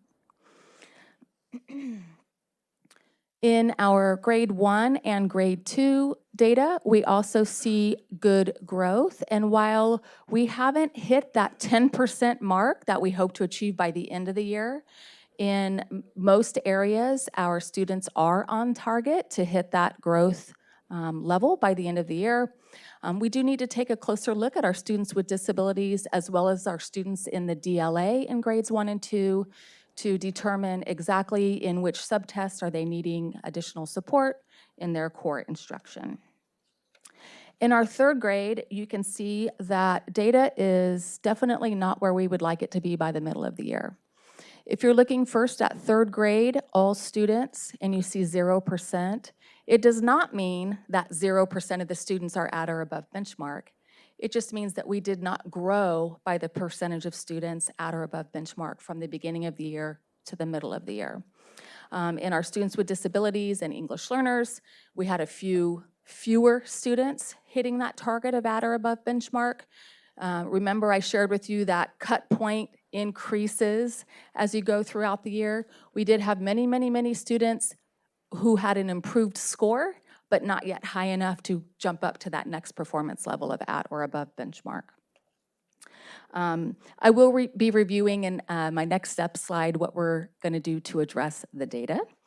Our next progress monitoring measure in early literacy involves professional development for our educators and coaching. To support reading instruction, Modesto City Schools is proud to provide the very intensive professional development I mentioned earlier, the LETTERS training. In just a few moments, Senior Director Amanda Moore will be sharing out the numbers of educators who have participated in this training, so you'll see that shortly. In addition to LETTERS professional development, our district English language arts instructional coaches have also been involved in 398 coaching activities so far this year, serving our TK through 3rd grade teachers with individual teacher support, small group support, and grade level team coaching. In the area of next steps, we would really like to move towards ensuring all of our K-6 teachers receiving training in the DIBELS assessment. I'll share that due to our current assessment model, our instructional coaches are currently assessing our 3rd grade students, and therefore many of our 3rd grade teachers have not had the opportunity to receive the DIBELS training and therefore may be unfamiliar with the best practices in the various subtest measures and how to respond when students aren't hitting the mark. We would also like to work towards increasing DIBELS progress monitoring. So not just the beginning, middle, and end of year assessments, but also those frequent progress monitoring checks, especially for students who are scoring below benchmark, so that we can change or modify our instructional practices and gear those towards the student's area of deficit. We also plan to continue our LETTERS training to reach more of our educators. Right now, we do have a limited capacity in how many people we can serve in any one given professional development cohort. And we do plan to review the LETTERS delivery model to ensure that we are able to serve more teachers and administrators. Lastly, I'd like to share that we have made a concerted effort to ensure that our special education teachers are also involved in all of our professional development surrounding literacy. That is a push that we will continue to ensure is happening so that we can support all of our teachers. At this time, I would like to pass the torch of the clicker and the microphone to Senior Director Amanda Moore, who will share more in the area of English language arts.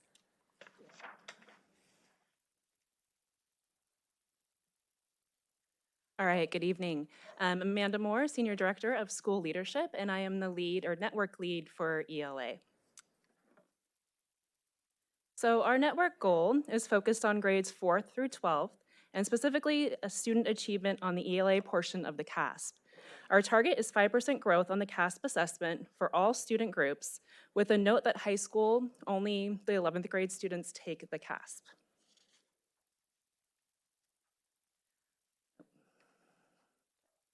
Our identified high leverage actions focus on professional development for administrators, certificated staff, and classified staff, which I will outline in the next couple of slides.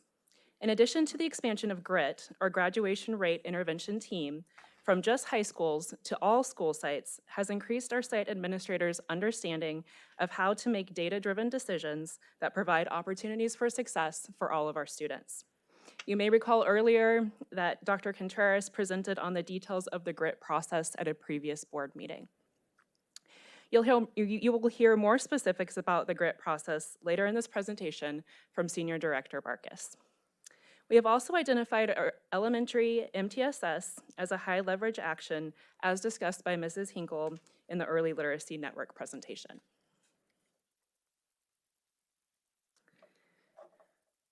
CIPD has engaged administrators, teachers, and classified staff in various professional development opportunities with a heavy emphasis on literacy. LETTERS, which stands for Language Essentials for Teachers of Reading and Spelling, is an online platform broken up into 8 components and includes 96 hours of training. Teachers are also required to attend 8 full-day debrief sessions throughout the year.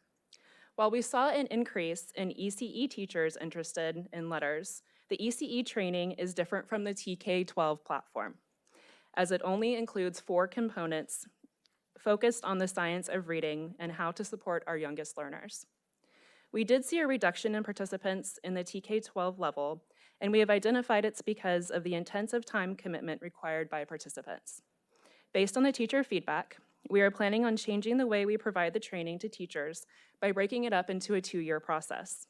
This will allow teachers more time to complete the rigorous online platform. We are excited to announce that this year we have started LETTERS training for administration. Training for administrators includes 16 hours of training through an online platform and a full-day debrief. We are planning on offering this training to administrators next year as well. SIOP, our Sheltered Instruction Observation Protocol, provides a strategic, effective framework to teach our English learners. It is comprised of 8 components and 30 features to help teachers plan, deliver, and reflect upon instruction to more effectively teach our English learners. This year, we targeted junior high schools only. You see 36 total participants there, but that was strategic and only for our junior high teachers.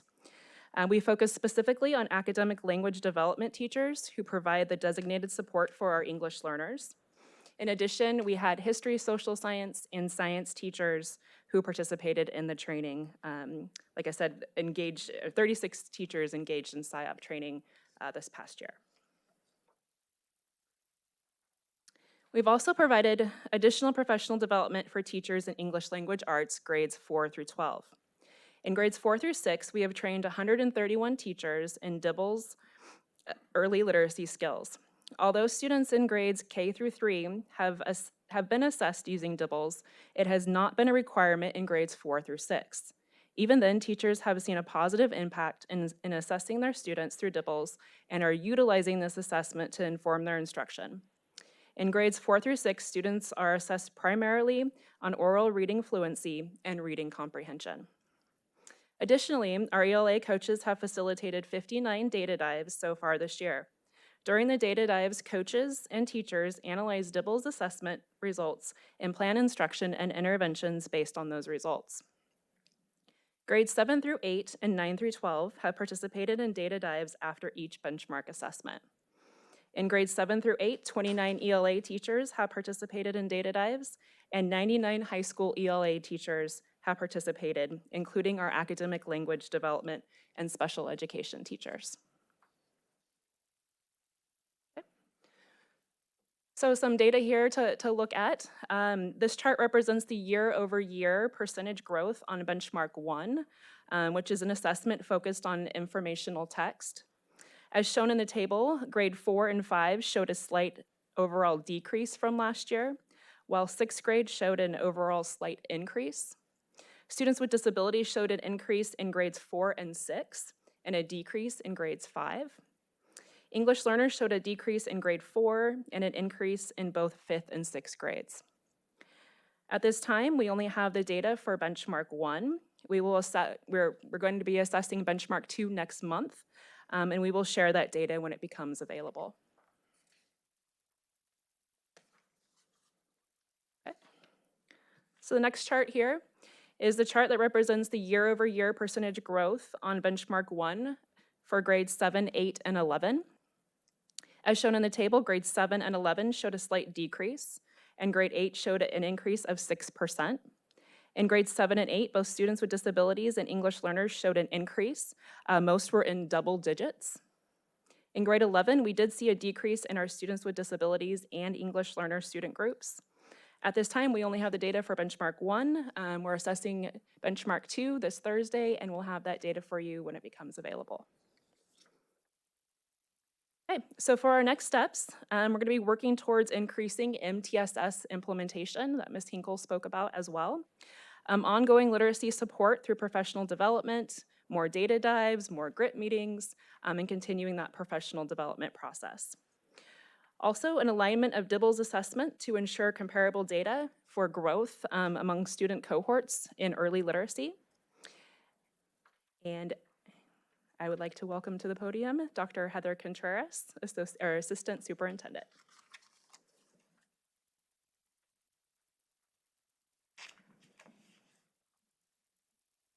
Good evening. I am the lead for the Math Network, and so this evening I'll be talking a little bit about our goal.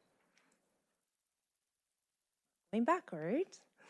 So our goal is simply stated, but quite ambitious, and that is that all 9th grade students pass algebra. Some of the high leverage actions that we have looked at and taken this year include identifying the pre-algebraic standards, TK8. There's a big body of research that there are certain standards that students need to master at each grade level in order to continue progressing through algebraic readiness. So we've outlined what those are so that our teachers can focus the most on those standards to get our students ready for when they take algebra in 9th grade. We've worked with our P3CC collaborative, which is a collaborative that looks at the transition from our pre-K students into TK. And we've had those teachers also work to identify the pre-algebraic standards so that there's a high focus on those standards. We have had math alignment and had RISE implemented at our TK6 sites. That's new this year. A lot of work that went into that. 18 school sites now have a RISE program servicing 400 students to help support them in math. And we've also added RISE to the 7-12 with 4 sites participating and some very promising results with those sites that are engaging with the RISE. We have asked that all of our administrators put a continued focus on algebra and math and by attending the PLCs. Those are our professional learning communities where our teachers gather 23 times a year at the end of the school day. There's early release for students to honor everyone's time with us with a specific focus on how are we helping students to achieve in math. So our administrators have committed to being right alongside teachers during that PLC time so that they can help and support in any way they can to help our students and our teachers be better for algebra. We have a pilot that is showing some very promising results, and that's a co-teaching pilot. We'll share some data a little bit later on in this presentation, but we are looking at that as something that might be next step actions. And then we have a math ambassador group. Almost every school has a math ambassador in the 712 who comes to regular and ongoing meetings to focus on math and what are the next steps that we need to help our students be successful in math. And then, as you've heard mentioned earlier, the graduation rate intervention team, lovingly called GRIT, has a math focus where we look at the data of how students are performing at every one of those meetings. So looking at our key performance indicators, how we progress monitor our students to see our progress on the goals, the slide before you now is our TK8 SWON Math Benchmark 1. I say TK8 because we do have our Tuolumne site who is participating in using the SWON curriculum. Our other junior highs are not using SWON. So this represents for 7-8 Tuolumne only. So what you'll notice there's the green bar is the 22-23 school year in that first benchmark. We don't have the benchmark 2 data yet, but it shows that we are returning to our pre-pandemic standards, and we are actually in some grade levels surpassing where we were at pre-pandemic. So I'm showing some promising data. However, one thing that concerns us is you'll notice in kindergarten and going up through the grade levels, students kind of tend to drop off in their percentage of mastery and then start heading back up. And so we're examining what's going on there and how can we better support that slide and stop it. For progress monitoring in 7th and 8th grade and then freshman algebra, we look to the F rate. If you remember at the beginning of the presentation, the goal is that students pass algebra. So a D is actually passing, so that's why we're monitoring the F rate. And you'll notice that in math, our overall decrease to the F rate is 6%. Our students with disabilities have decreased in their F rate as well by 5.8%, and our ELs are showing the greatest gain in decreasing the F rate at 8.6% decrease to that F rate. In algebra, we have a negative 2.4 F rate, so it's dropping down. And students with disabilities show some gain, but again, our ELs were the big winners here with dropping the F rate down by 14%, 14.5 actually.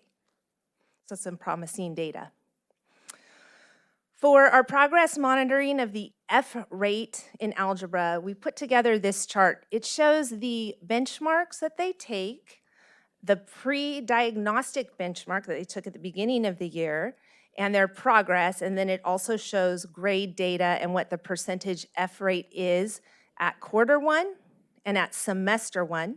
Then you'll notice the diagnostic tests, and then benchmark 1 and benchmark 2. So we're seeing positive trends with improvement in all areas. I have highlighted in green the Johansson High School co-teaching pilot, which actually has demonstrated the most growth of all of the students in Modesto City Schools. So promising pilot program, and we're looking at how we might use that to better serve our students. So our next steps for math include engaging a committee to determine the cause of the downward performance trajectory that I talked about when we looked at the SWON model.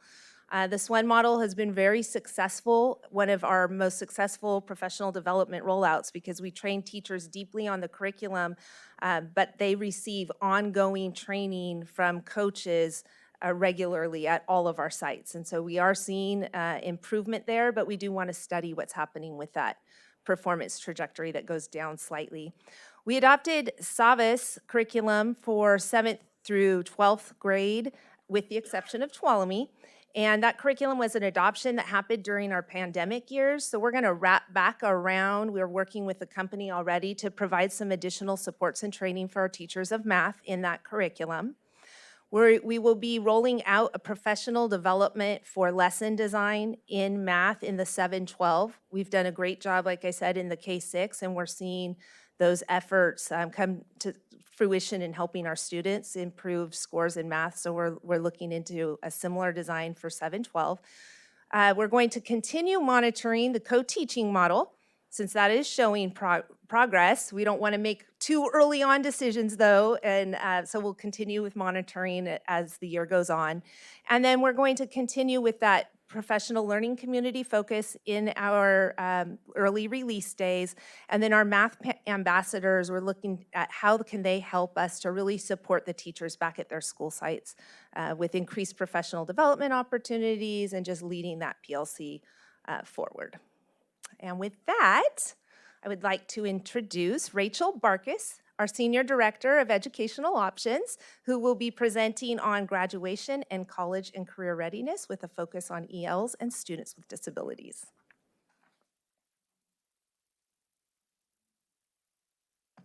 All right, thank you. Good evening.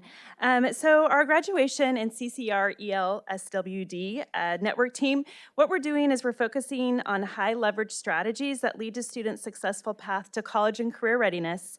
And within the strategies, we have a focus and sense of urgency to support our ELs and our students with disabilities.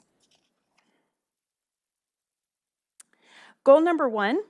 By June 2023, MCS high school cohort grad rate will increase by 1% from 91% to 92%. Now, I do want to note that 1% is actually a significant increase, as the average graduation rate for California is 87.4, so we're already exceeding that. And for Stanislaus County specifically, it's 83%. So this goal exceeds the average rate by almost 5% for the state and 9% for our county. Some of our high leverage actions include the Graduation Rate Intervention Team, GRIT, which you've heard referred to several times throughout this evening. And this is an ongoing collaborative conversation focused on student outcomes. GRIT provides the opportunity for site administration and district level support staff to practice and model data analysis. Protocols are put into place to review the data, conduct a root cause analysis, and identify next steps. Central to this work is the cycle of continuous improvement, identifying what is working and the areas of focus. The GRIT process started in spring of 2022 to review student data central to graduation rates. The team started at the high school level and has expanded to meet with all schools TK-12 utilizing these data protocols. Teams meet with each school quarterly to work together to ensure progress. Second high leverage action is the California Education Partners work, which is being done at Hanshaw and Elliott with our ELA and math teachers, counselors, site and district administrators. The California Ed Partners is a statewide collaborative that works with school districts on providing focus on specific actions that will support 8th and 9th grade student success. Under Dr. Contreras and Ms. Hinkle's leadership, multiple team meetings have taken place with Downey and Hanshaw ELA and math teachers, counselors, and site administration, introducing grading practices that create more equitable outcomes, establishing systemic interventions, and mitigating the disruption that occurs when transitioning from middle to high school. Our work with CEP is showing evidence that the work is a promising practice for MCS, and I'll show you some data in a couple of slides. And last, but definitely not least, is the work that's being done with Doug Reeves' professional development around grading equity practices. This work started last school year with site administrators and around 66 teachers that volunteered to participate, and this year the workshops have expanded to nearly 150 teachers voluntarily in our K-12 district.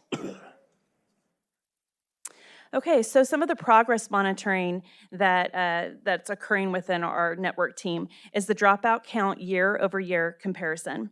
Site administrators are maintaining a running list of students identified as dropouts per our CalPADS, which is our California Longitudinal Pupil Achievement Data System reports. The monitoring of this report provides opportunity for our staff to reach out and connect with the students that have dropped out or are being coded as a dropout and provide guidance and share opportunities for them to make it to graduation.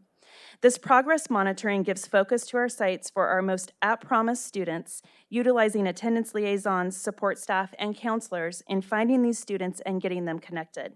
Last spring, our adult ed counselor, Jorge Perez, was central to this work, reaching out to numerous students that had dropped out, bringing them back into our district to finish their diplomas. The data represented on this chart shows a comparison from semester 1 of the 2021-22 school year and semester 1 of the 2022-23 school year. The year-to-date dropouts, with 80 less dropouts overall. So when we're looking at our whole student population, we have 80 less this year than we had last year, which is a significant change. We have 19 less dropouts for our students with disabilities and 10 less dropouts for our EL students. This strategy is proving to be successful as we stay hyper-focused on students coded as dropouts and bring them back into the fold. Another area of progress monitoring is our DF rate year-over-year comparison for 9-12 semester 1. Our percentage of unique students that have 1 D or F had minimal change in the first semester year-over-year comparative data, with our English student rate being the most significant change with a decrease of 4.6 students receiving a D or F. So we're happy about that. Our most significant change in our student group with at least 1 F was also our English learners with a decrease of 3.53%. We are working on strategies to increase student success. One such strategy is being presented next. Even with the incremental growth, we find this data very troubling. We're working on strategies to increase our student success, including the work that we're doing with our California Ed partners. The DF rate year-over-year comparison for our 9-12 semester 1 Hanshaw and Downey students is presented in this chart. The collaborative work with the California Education Partners, Downey High, and Hanshaw Middle School is showing great promise towards improving student success. All student groups had a significant reduction in Ds and Fs, with our 8th grade English learner math students decreasing by 18.78%, and our students with disabilities, ELA students, decreasing by 23.95%. Those are the most notable changes. Another positive highlight is the 8.19 decrease in Ds and Fs overall for our 9th grade algebra students, and our 9% decrease for our students with disabilities. This aligns with the goals that Dr. Contreras was speaking of having all of our students pass algebra. Our next steps include continuing the work with the California Education Partners and identifying steps to scale out that collaborative. Implement a 4-year college and career digital platform to help educate students on their pathways of study so they understand what each of those classes means as they work towards their graduation. Continue to refine the GRIT process and to continue to provide professional development around equitable grading practices. Our second goal is that the graduation and college and career readiness English learner and students with disabilities, we do have a second goal, and that is that our MCS high school college and career readiness rate on the California school dashboard will increase by 5% from 36.9% in 2018-19 to 41.9% in 2023-24. Those dates are significant in that 2018-19 was the last time that this data was actually collected and reported out, and 23-24 will be the next time that it's reported out, which is why we have a focus on those two school years. Due to the depth and complexity of the goal, which also includes CTE pathway information and opportunities, we will be reporting this out at a future board meeting because there's a lot to it. It's not as simple as just reporting out a few items. And now I'd like to introduce the Quality Alternative Education and Increased Enrollment Network Team Lead, Anthony Little.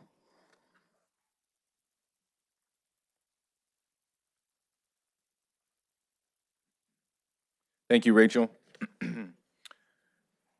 So this evening, we're going to discuss some of the work that me and my team have done on quality alt ed and increased enrollment.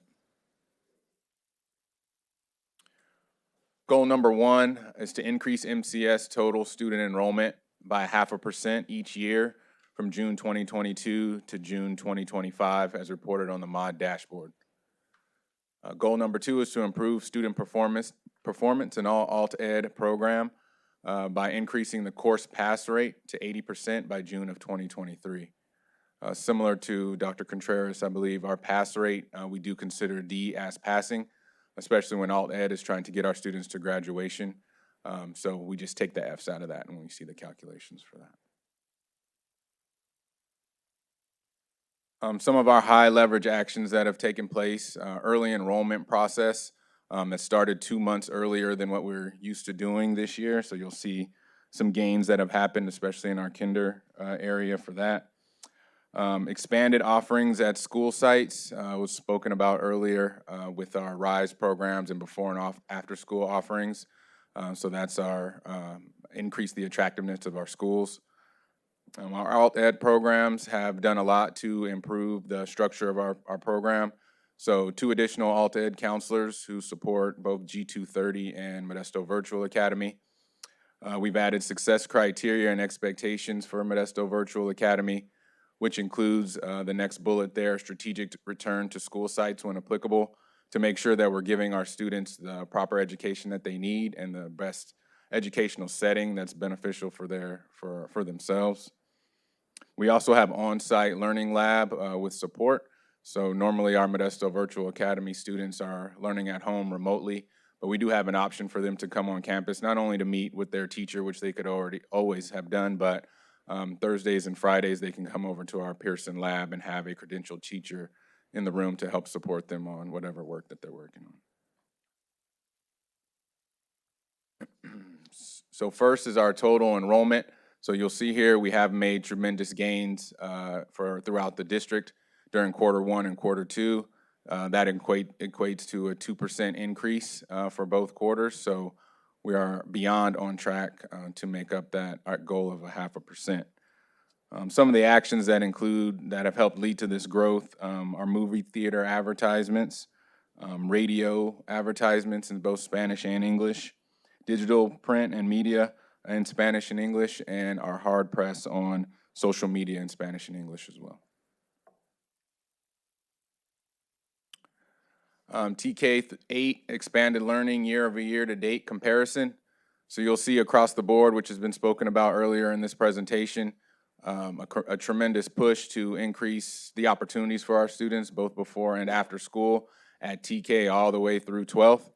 So that's reflected in these numbers here.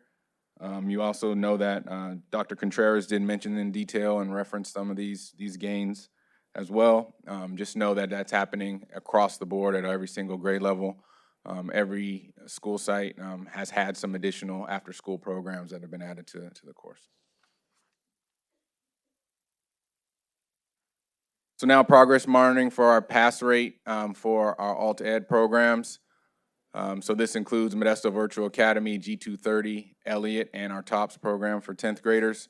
Our goal was to get to 80% pass rate, and you'll notice initially we already had an 80% pass rate, but this goal was based on second semester, which showed a slight dip. So we had under 80% in second semester. So hopefully that'll be reflected as we look at the end of year, second semester pass rate compared to the end of year in past years. So you'll see almost across the board, we're either maintaining or we had a slight decrease with Elliott and TOPS. So we're working on some things that are happening in both those programs to help improve those numbers. But again, the point of some of our programs, especially G230, is to get graduation high. And you can see that our students are doing that, and we're pretty successful in those areas. So again, pass rate just doesn't include Fs, but it does include Ds there.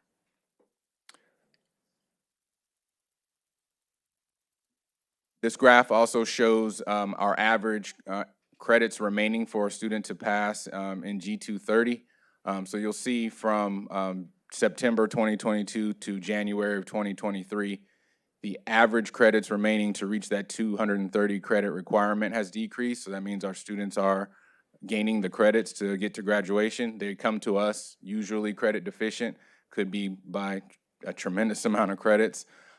So this data also includes an increase in our student population for G230 by over 300 students over this same time period from September to January, as reflected in our expansion of G230 with an additional teacher at every school site or every high school site throughout the district. So we continue to see a downward trend in our credit requirement acquisition, while also increasing the number of students who need credits in those classes. So where do we go from here? I think we need to continue the work that we're doing. We're headed in the right direction. We're going to continue to gather data on events that are happening at our school sites and making sure that communication is happening to our communities and to our families so they're aware of all the great work. We're going to review participation and the success of the new program, so it's just not putting them in place, but monitoring if they're actually working. Continue to expand our summer programming and giving offerings to our students and exposing them to the different CTE pathways and other opportunities they have in the district, starting at a young age so they know what to look forward to as they get older and move into high school. Track enrollment at the transition grades, coming into kinder, going into middle school and high school, see how those transitions and if we're losing students or gaining students in those specific areas. Develop communication to provide information of academic and behavior supports. Again, that's just informing our community and our students and our families of what we have available for them in case they do have some issues either academically or social emotionally as they continue in our programs. And then lastly, publish programmatic and cultural events at MCS junior highs for families and the community. A lot of these goals or a lot of these next steps are all connected. It's just about getting that message out there. It's not just about doing the right work, but making sure everyone knows about the great work. So next, I'm going to pass it on to parent engagement and outreach with Ms. Mady Herrera.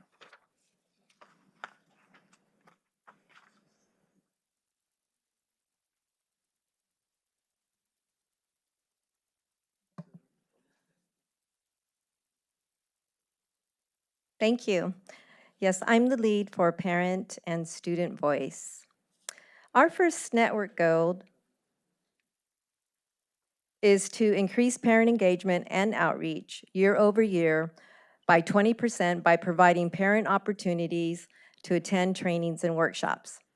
We continue to offer a number of programs for parent engagement on various topics and outreach to bring awareness on internal and external resources.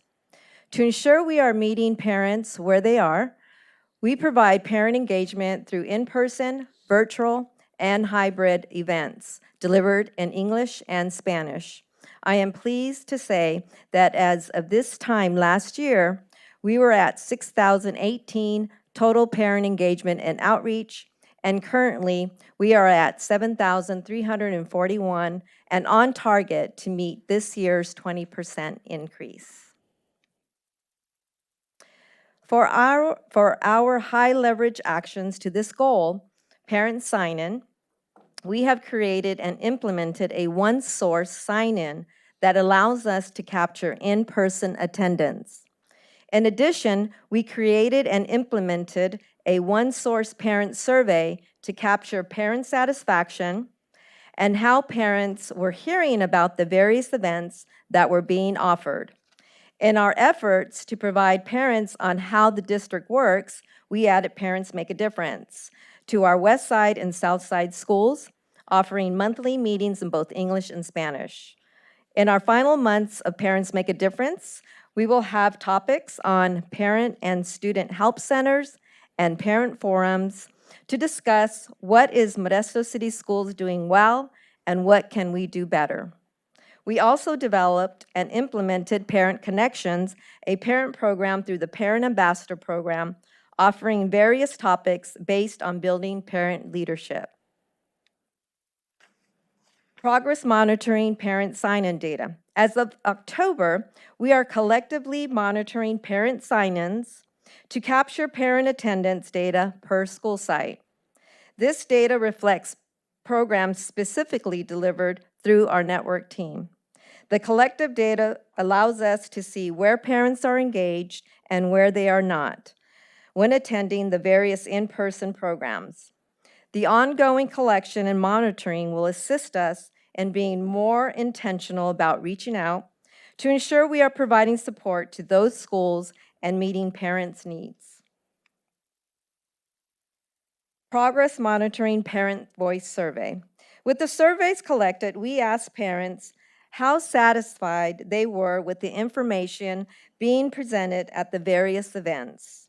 And out of 618 surveys completed, 98% of parents were either very satisfied or satisfied. The data collection helps to recognize if we are on the right path with meeting parents' needs. progress monitoring how parents were informed of the various events.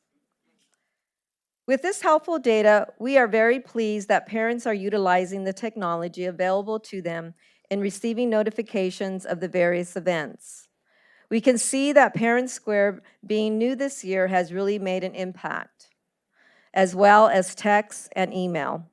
We can also see that mailings and automated voice messages are still important for some of our parents. We will continue to monitor the best ways to reach all our parents. Our next steps are to be more intentional and focused on school sites that have low attendance. In our continued collaboration with schools, we will create and execute an administrative needs survey to gain the input from site administrators and also create parent groups at the various school sites so parents can directly share their needs with school site principals. Ultimately, the collaborative efforts and feedback will help us to not only provide support to the administrators and their schools, but to meet the needs of our parents by hearing directly from them. Our second networking goal is to increase student voice through various platforms, ensuring students can have a voice on district decision-making. For our high leverage actions to this goal, we have created and implemented a student survey addressing the student dress code. We are also in the planning stages to implement student surveys addressing summer school offerings and school connectedness. The expansion of leadership mentorship opportunities includes our BSUs, our HYLCs, ASUs, and leadership opportunities for students across the district. This also includes funding support, stipends for advisors, and additional district support around field trips and educational exposure opportunities. Committees and task force, students are in meetings with district officials, community members, parents, and others to discuss important issues and topics. Progress monitoring. We are pleased by the completed student surveys that students are engaged and want their voices to be heard. The dress code survey is ongoing, and to date, there have been 4,461 responses. Student participation includes grades 5 through 12. Currently, the 712 students in leadership and mentorship opportunities include students in our Student Advisory Council, Inner High Council, Black Student Unions, Hispanic Youth Leadership Council, Asian Student Union, and Improve Your Tomorrow. Students this year are involved on a variety of committee and task forces, including LCAP Advisory, Equity Committee, Dress Code Committee, and Device Breakage Committee. Our next steps will offer 2 more student surveys addressing summer school offerings and school connectedness to increase student engagement and participation outside and inside the school day. Leadership, to provide student outreach opportunities for the expansion of student leadership mentorship in the various leadership and mentorship programs and clubs, and to continue outreach for student participation on all district committees and task forces. And finally, to create a cycle of continuous improvement by receiving feedback from students, then sharing it with admin, and then receiving action from the admin on the students' areas of concern. This continues until it is ingrained in the process of district, school sites, and students. And that ends my part, and thank you. And I guess the network teams will take it from here. Thank you.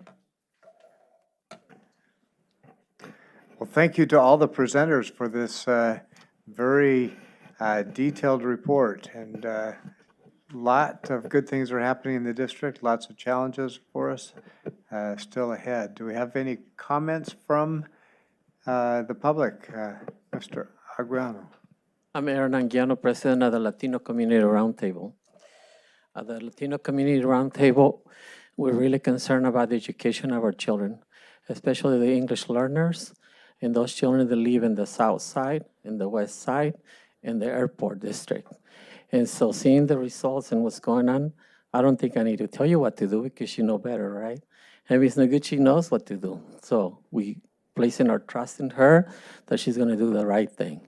But I'm concerned about the English learners because when you see those numbers and then we don't see that the children are reading, you know, up to grade level, or that we need to do a lot of work. So it's really a lot of work. And so, and you're talking about equity, and you spoke about equity last 2 meetings ago, and you said we're gonna do baby steps. There's no baby steps here.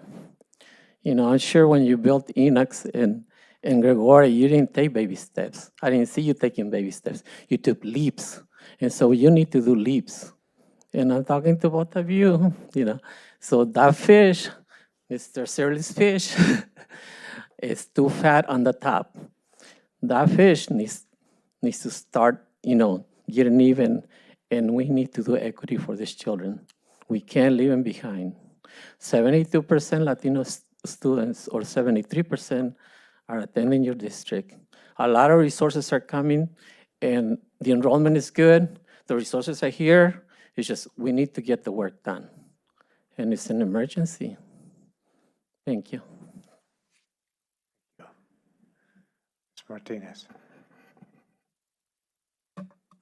Debbie Martinez, founder of We're La Raza Parents Union. There was a reason why I did that. I too lead the parents, but I lead them in a different direction because all of this sounds good, but at the end of the day, when you have a dissatisfied stakeholder, where are their rights when our children come home victimized, when our children come home, sometimes even in pine boxes? This is all good stuff. Dr. Noguchi, I praise you.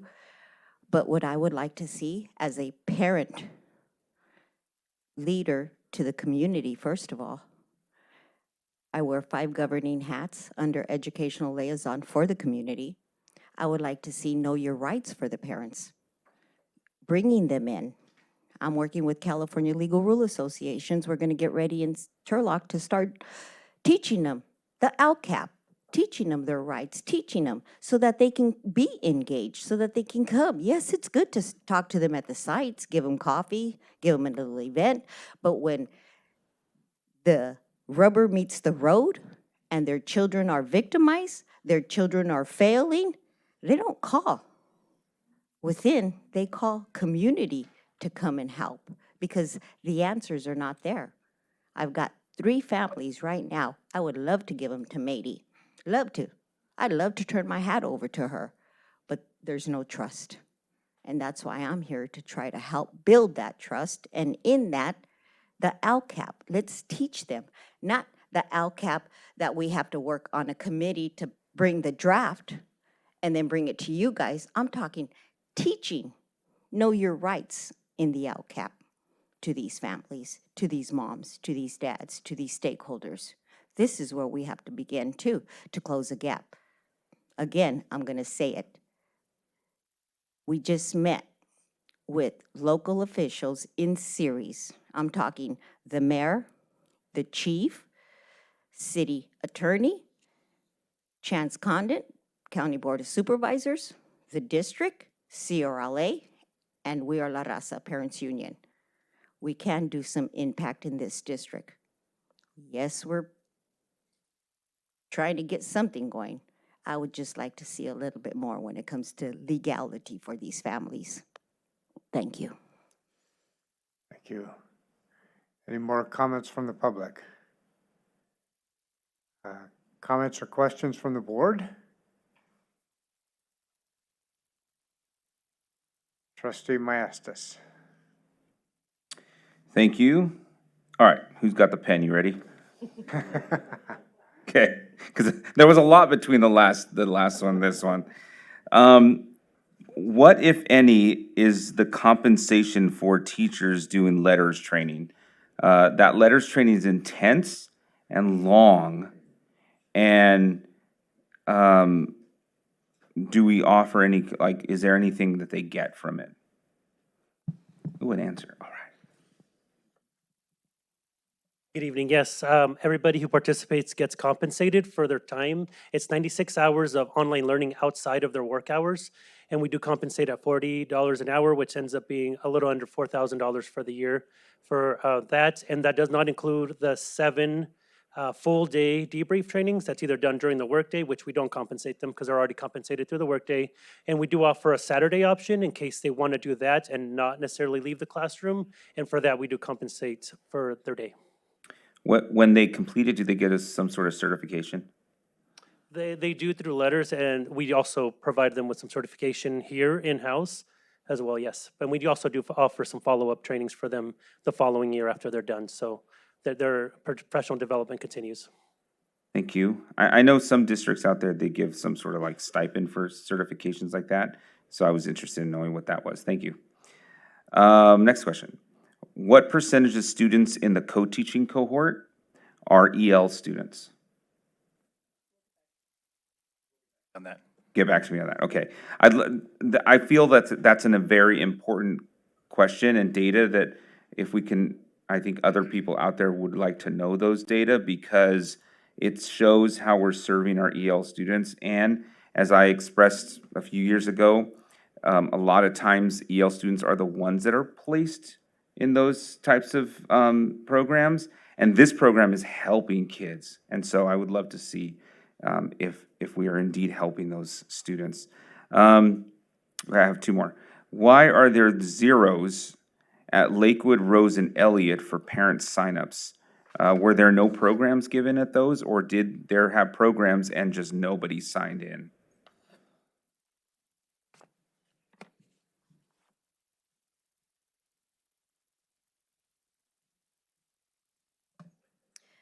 Thank you for your question. So that is really related to just the attendance that we started collecting in October, but it's not related to any type of outreach that could be happening at Rose or those other schools that you just mentioned through our Parent Ambassador program, if that's helpful to you. Well, so the attendance, is that? Also, if I can just mention, we also have some virtual meetings that took place that we could not capture the data, whether they were at that school. So Okay.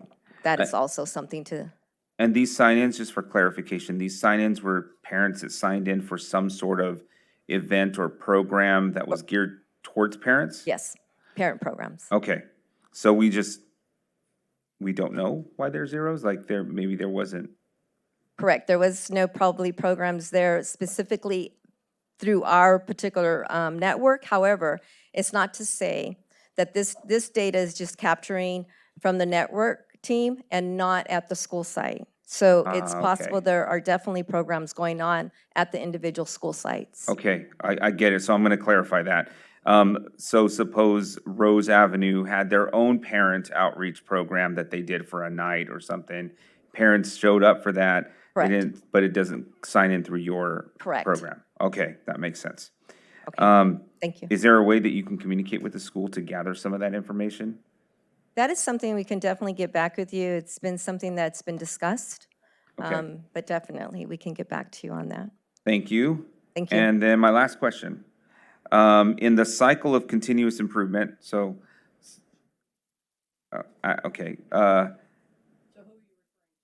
the student surveys, sorry, the student surveys. Yeah, Fallon, yeah. It was mentioned that those were given to, at least the dress code one was given to grades 5 through 12?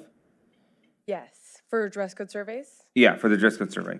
And then the further was in the new, or going forward, was the cycle of continuous improvement, asking students, like teaching, learning, school, about all of that stuff, what they see is important, and getting that back to administrators and back into kind of cycling that through.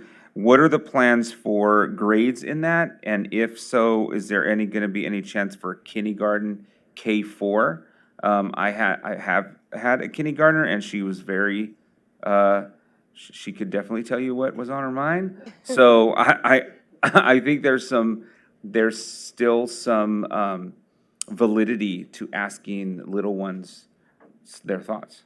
Yes, I agree with that, and that's definitely something Mark and I have discussed as well, is getting at that younger great in the same thing. And we're starting out currently with the Student Advisory Council kind of leading that pilot for us of getting their feedback of like the top 3 areas that they think need to change at their specific school sites, and then setting up meetings with them and their admin to have sit downs and actually discuss ways to fix those. So if something might be at a school site saying that they need mental health support, they need additional ones, maybe it's starting a NAMI club and the students want to support that. So it's creating that cycle of just that continuous improvement for the school sites, and then also opening up that lane of communication so that the admin, the students feel like they're more approachable, right? So they've already met with them, but I do think that starting that at a younger age would be very beneficial. So thank you for that.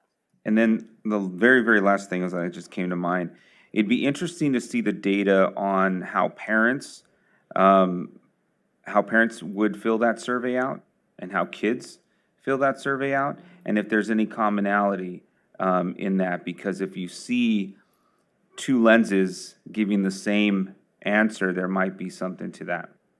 So that's just something to keep in mind. Thank you for all the answers to all my questions except for one. So next, trustee Irvin, or trustee Daly. Most of my questions kind of have a theme, and because the presentation was based on students with special needs and then also EL students, I'm curious in the parent engagement, what are we doing for those parents who don't have the educational understanding to support their kids at home in regards to helping them learn to read or anything along that lines? If you have an EL student whose parents speak primarily English or Spanish, how are they going to help them learn English? So I know we have, and this might not be like it's a combination of a lot of things, because I know we have on the school sites, some of the school sites, the parents are able to learn English. This is not, kind of where that is. Okay.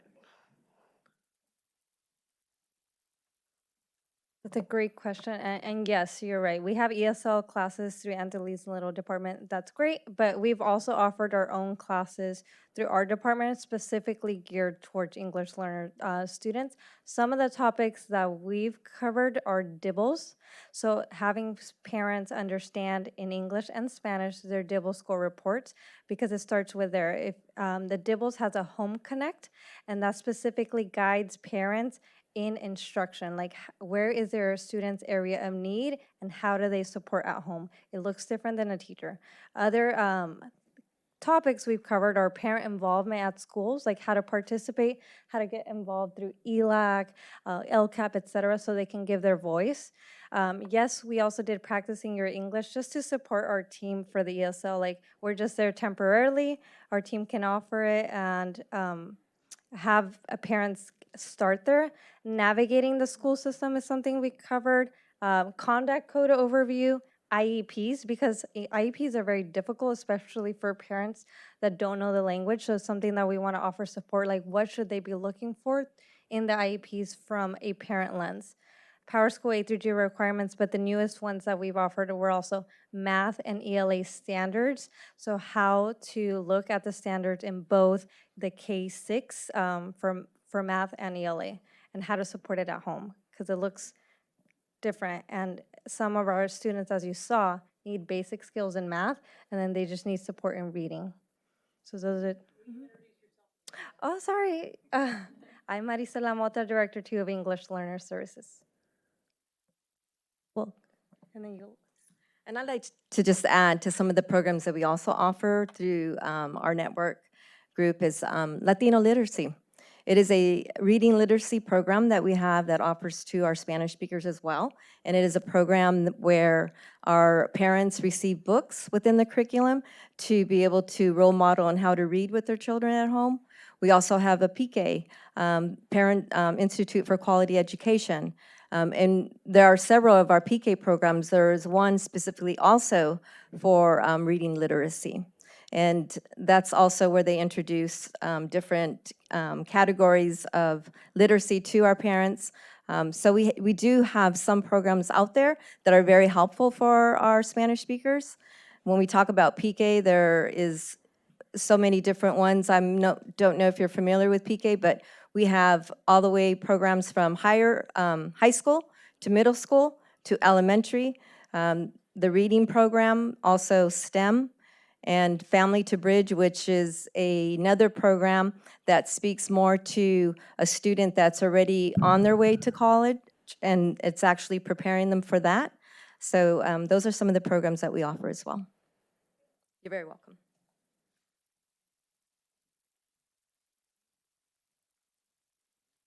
I just love the microphone so much. I wanted a little piece.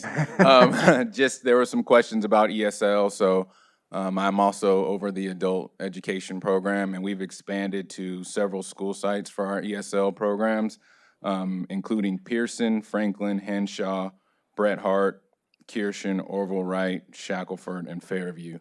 So any student or any parent or community member can attend classes at any of those sites. We work collaboratively with the school site to open up a class there, possibly utilize a teacher there. If not, we will supply a teacher. But we made tremendous gains this year, and we will continue expanding next year. Thank you. So, Trustee Lopez. Yes, thank you. So I have a couple questions. Maybe I'm pretty sure they're not going to be answered. The first one is, when we're looking at the pass rate monitoring, I see that that's on page 68, well, actually, page 34. I see high numbers, 82, 99%, even though there's, we went up and down here and there, but I want to see the breakdown of letters, of grade letters, whether A, B's, or C's, or D's. Like kind of understanding how much does the D grade is impacting the pass rate on that. Yeah. And then the second one, I just want to make is also on our dropout rate. Has it been a point of conversation in this group, in the graduation network, that we've lowered our dropout rate from 143 to 63, yet our EL bumped in percentage of dropout?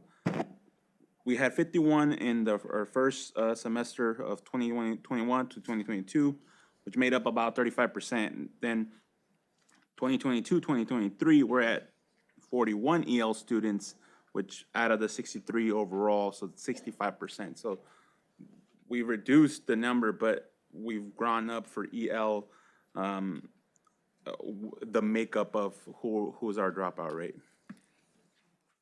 So the other thing to note is that this is mid-year, so something that we're hyper-focused on, and really, originally we came up with this GRIT process was truly to find all the dropouts in the system and are we losing any students, which really precipitated from a conversation I had with Trustee Irvin one afternoon when he had met a student in a restaurant that was cooking and said, "Why aren't you in class?" And they were lost, right? And so really hyper-focused on every student. I think the data point that we really want to look to at the end of the year, and we could do that at the end of last year.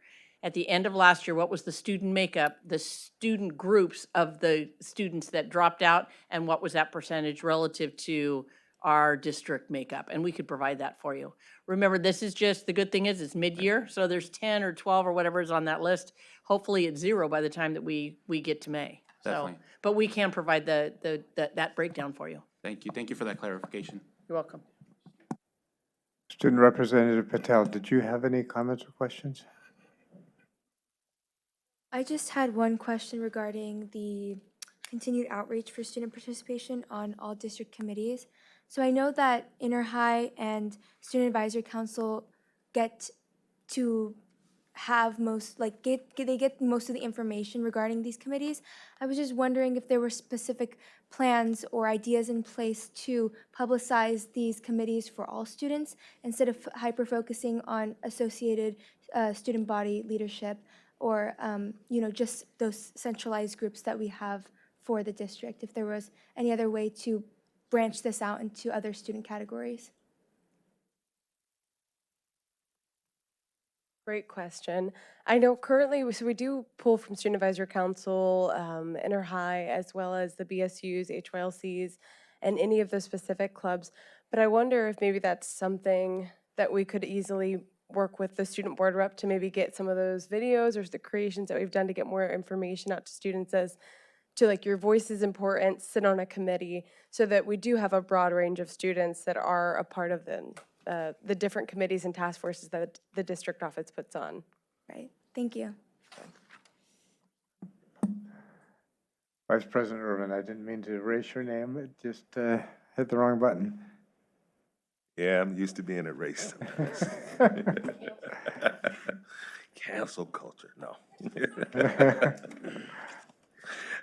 The question I had, actually, Mr. Little answered, and I was going to ask and refer, about the ESL. Did we know what our, could you share what our, or get back to what our ESL enrollment is for our district in terms of, you know, where in the school site and where they're at, you know, where we're at with enrollment of our ESL. And then wanted to know, Ms. Herrera Mady, is there parent ambassador, any challenges? You know, what are some of your challenges with the parent ambassador program, and how can we, as you know, as a board and as a district, help in mitigating the challenges that you could be, you know, facing out there as you do your work out there, your great work out there in the community with our parent ambassador program. Thank you for that question. Some of the challenges that we have, of course, is that in our hiring on onboarding is great. We go through the training and we have our parent ambassadors. Unfortunately, sometimes they end up deciding that this isn't the position for them. Possibly they want to stay at home. After all, it's a part-time position. Some have been retirees and decided, you know what, I am going to go back to being retired. Sometimes those challenges happen, and so they leave. But the positive part about some of them leaving is that they stay with Modesto City Schools as well. So that's a good thing. So we kind of go up and down. So I guess the biggest challenge would be that ultimately our goal is to have a parent ambassador at every one of our school sites. We are still very optimistic. We are at a number right now that is at 16, which is still allowing us to put parent ambassadors out there and still cover maybe 2 sites. So we continue to work with HR and continue to advertise for the position. We also put it out there. Janet, the coordinator, also puts it out there on a flyer, letting individuals know that we are hiring parent ambassadors. And of course, we are working close with administrators, putting the word out there to them that if they know of any parents that they feel would be interested in this particular position, you know, to share that information with them as well. So still optimistic. And I will share, though, that the individuals that we have in place right now are the right people.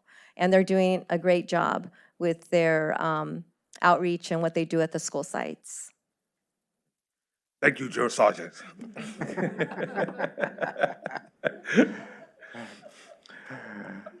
Trustee Marks. I was going to say, if you didn't know, Ms. Herrera was a drill sergeant. You know. I had one more. Oh, go ahead.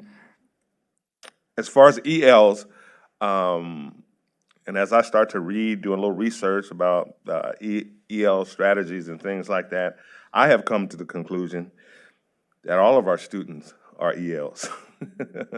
When you look at things, you know, when they start that formal education, you know, they are learning English.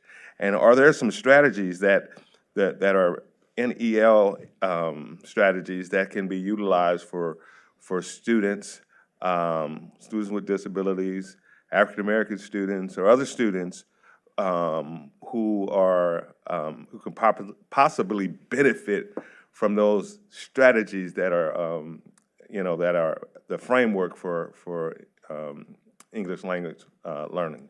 Yeah, there's different strategies. There's SEDI and SIOP. I'm just going to share some of the components of SIOP and then explain how it actually helps all students, but my focus, English learners. So SIOP, it goes over lesson preparation, how teachers prepare the lesson, how they're going to build background for students that maybe don't have it in a certain topic, comprehensible input and output, I would say, like how teachers deliver their message, their wording, how are they slowing down, are they enunciating, are they repeating for students, what strategies are there, are they doing think, pair, share, are they going to do a jigsaw, why are they making that decision for our students for that lesson. Also review and evaluation, so how are they going to know it worked? You have to evaluate at the end of your standard, of your goal, of your purpose. Practice and application, really thinking through what practices the students are going to do, not necessarily what the teachers are going to do. Like what practices are the students going to demonstrate that they learned it? And then lesson delivery, that was more for the teacher. And then how is the student interaction going to be? Are you going to do it in pairs this time? Which pairs? Are you going to do it in groups? Which ones? Are you using it by English proficiency level? Are you going to pair them with someone that's not a proficiency level, and why? So basically it comes down to great lesson design is what I would say. It's how do they design that lesson so an English learner has access to what the teacher is delivering. So yes, if implemented correctly, it would help all students, particularly students with disabilities, English learners, but all. Thank you. Trustee Marks. Thank you. This was a great presentation. Appreciate all of you and the time you spent putting all this together for tonight. It just helps us give a high level, like the superintendent said, of what's happening. So I just had a couple of questions. So one was on the TOPS program. You know, we've talked about the pass rate. It was on page 34, but it was slide number 67. But when we look at it, I wasn't super over the top concerned about it because out of 93% for their pass rate, and it knocked down to 91%, and I didn't know how many students are in TOPS, but let's just say there's 100 students, that could be 2 students that'd drop us down to 2%, well, 4 students, but because 1 student would drop 1% out of 100. So just seeing that, and I know it's a smaller program because it's turnaround opportunities. Thank you for this. I was like, when the notes when I was reading this weekend, I was like, wait, what does that E? I couldn't remember some of them. I was like, oh, so this helped me a lot. But go ahead. And so that was my first question. Right, so TOPS is for our 10th grade students. There's about 120 students that are in the program, so you're pretty close in the ballpark.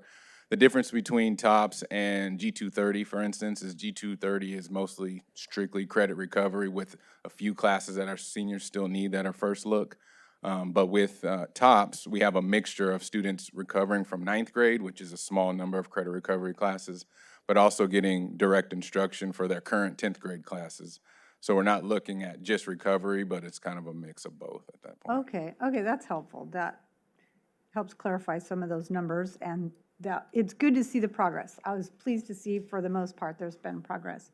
Okay, my other question had to do with the dress code survey. So I know Trustee Maestas asked a little bit about that. So I was wondering, are we surveying the parents for the dress code as well?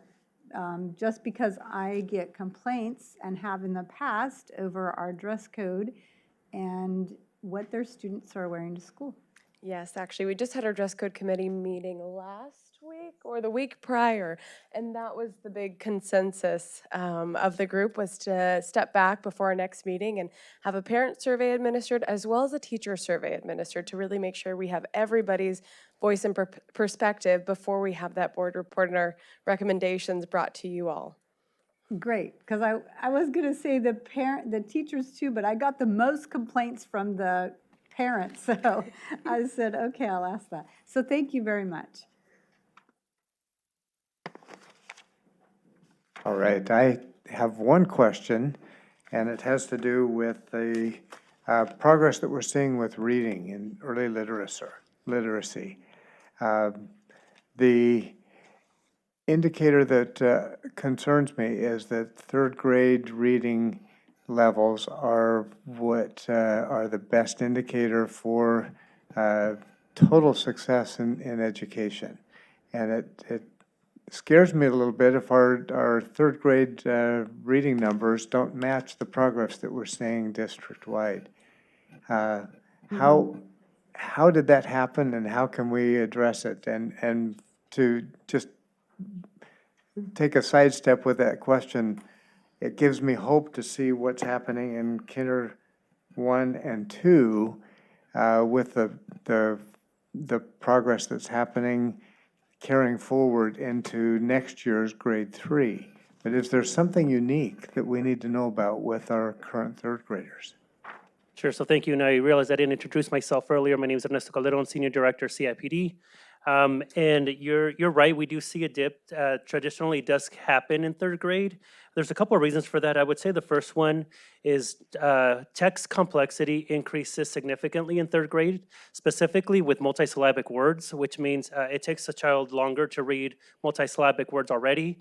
And also, a lot of them have not learned how to crack the code yet, which is what Letters really does, is support students in cracking the code and learning how to read. A lot of times, it's done by sight words. So a lot of times they do know a lot of their sight words and their sight reading, but in third grade, they really have to learn how to read multisyllabic words. And to address that, we actually do have a couple of professional development opportunities for teachers to participate in, including what we call a multisyllabic word routine training that we have teachers go through, along with our phonics presentations, our phonics professional developments that we have for teachers.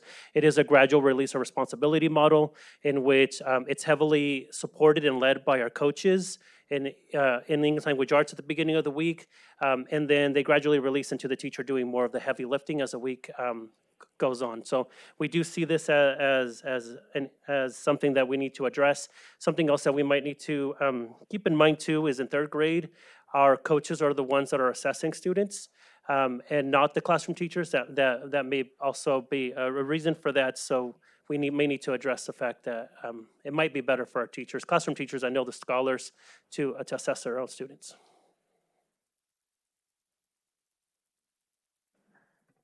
Thank you for that, and I just hope that we can keep our focus on that magic third grade, because we want to see that indicator that our students can be successful in the rest of their high school career. And if it's measured nationwide at third grade, we've got to really put our focus there. Harder curriculum, but that means harder work, I guess, and we have faith in the team that we're going to be able to see those numbers improve. Thank you. Absolutely, thank you. Well, this has been an amazing presentation, a lot of time, a lot of effort, and a lot of learning for us as to what's happening in the district. Thank you.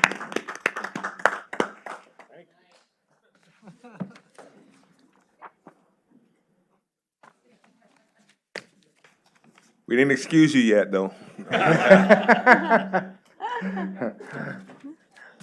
We'll stay and continue to address important matters. So HPT tomorrow, rather than 8:30, it's 9. It gives you a little bit of time. All right, we'll move on to item number B4, and this is a presentation on the governor's budget proposal. Mr. Zierli. Thank you, President Brown. Good evening again, trustees. Let me see if the presentation is going to load. Thank you. On January 18th, representatives from the Modesto Teachers Association and California School Employees Association joined district administration to hear School Services of California present the governor's budget proposal for 23-24.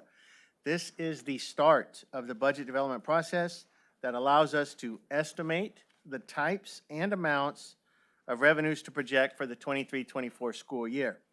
Why is this important? Everything you just heard in the mid-year review requires specific allocated funding through our budget. And we need to know with next year's budget and ongoing, can we continue the amazing work, continue to fund the amazing work that you just heard over the last couple of hours. Themes for the governor's budget for next year. The pandemic budgets that we've seen the past 2 years are ending, and at the same time, the economy is softening.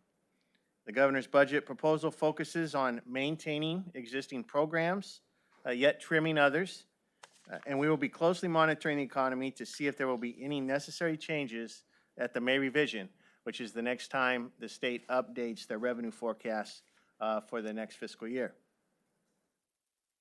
It's no secret there is a threat of recession in 23 or 24, which makes the state's revenue outlook unpredictable.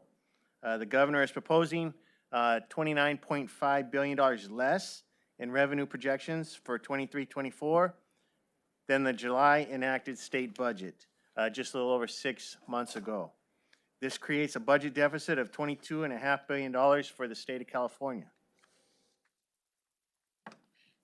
Although there is a budget deficit for the non-Proposition 98 side of the California budget, the governor is proposing to fully fund the projected 8.13% statutory local control funding formula COLA and remains committed to transitional kindergarten, expanded learning, and this year providing additional funding to close opportunity and outcome gaps. The governor is proposing to fund the local control funding formula by sweeping current year funding for the Arts and Music Instruction Block Grant. We'll talk more about that later, instead of reducing reserves. So this is the first time in many years, some of you that have been on the board for a number of years know, there have been mid-year reductions in the past. This is the first time we've seen such a move in several years. This is the total budget, general fund budget for the state of California. The governor's proposal maintains both the public school system stabilization account and the budget stabilization account. You can see those highlighted on this slide. At the moment, the signal from the governor is that the 23-24 year is not the year to panic, and no recession is being forecasted by the Department of Finance. But they are considering economic caution for the future years.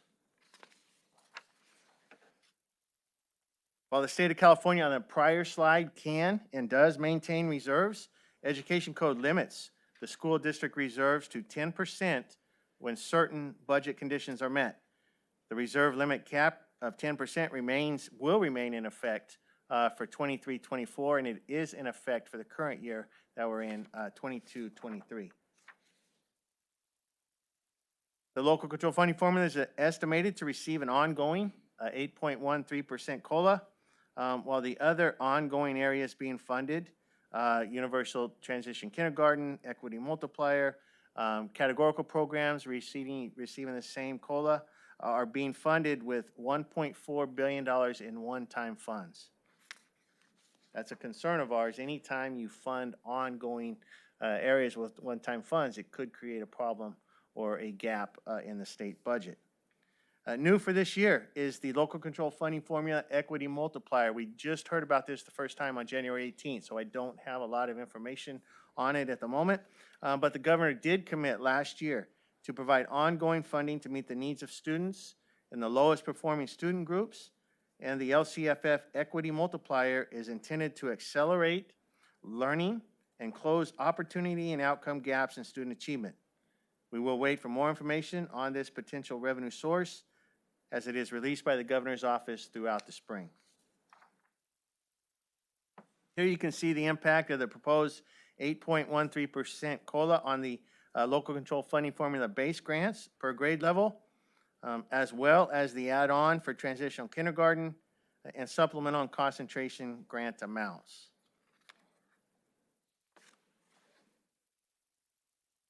All the grade level amounts that you saw on the previous slide equals $425,480,000 in projected local control funding formula revenues for next year, or an increase of $30,838,000 from the current year amount you see listed here on the screen. That represents a 7.8% increase in our revenue. So you can see it's not necessarily a one-to-one percentage amount. When you see a certain percentage COLA being added to the local control funding formula, there's other things involved in the calculation. But We are grateful at this point in time with the condition of both the national and state economy that the governor is proposing nearly an 8% increase year over year to our revenue projections. Earlier, on one of the slides, it was mentioned a return to normal for the state budget. And the dartboard that you see here suggests a COLA-only environment for 24-25, 25-26, and 26-27. Right now, with the release of the governor's proposed budget, the estimated COLA for those years, you can see it hovers around 3.5%, which is more what we were used to pre-pandemic. And also the CPI, which is the increase in consumer price index, maintains just below 3% in those years as well. Governor Newsom did not propose funds for CalPERS pension relief, and due to the current poor investment earnings market, the CalPERS employer contribution rate is projected to see substantial increases over the next 3 years. You can see what the projected rates were just 2 months ago in the left column in our first interim projection report to the new rates listed on the right. The new rates are anticipated to increase our employer contribution amounts by $4.4 million over the period of 3 years. Just in first interim, for the coming 23-24 fiscal year, we were estimating 25.2%. Now, per the CalPERS board, that will be 27% for the next year. And you can see how that continues on throughout our multi-year projection. Similar to California Public Employees Retirement System, the governor does not include any new funding towards California State Teachers Retirement System or CalSTRS, but there are not any further projected increases to the existing 9.10 employer rate that we currently have in effect. You heard earlier a presentation around transitional kindergarten implementation. 23-24 will be year 2 for universal transitional kindergarten implementation, with transitional kindergarten being offered to 4-year-olds turning 5 between September 2nd and April 2nd of this coming year. And you can see by this chart the following year, Laura Ueland mentioned earlier that you add 2 months. So next year it will be September 2nd. The year after it would be September 2nd and June 2nd. And note 25-26, that's the year of full implementation. We will offer transitional kindergarten to 4-year-olds whose 4th birthday occurs by September 1. So that is full implementation. 4-year-olds will be offered transitional kindergarten as long as they turn, or as 3-year-olds as long as they turn 4 by September 1. That's just a picture representation of what that program looks like at full implementation.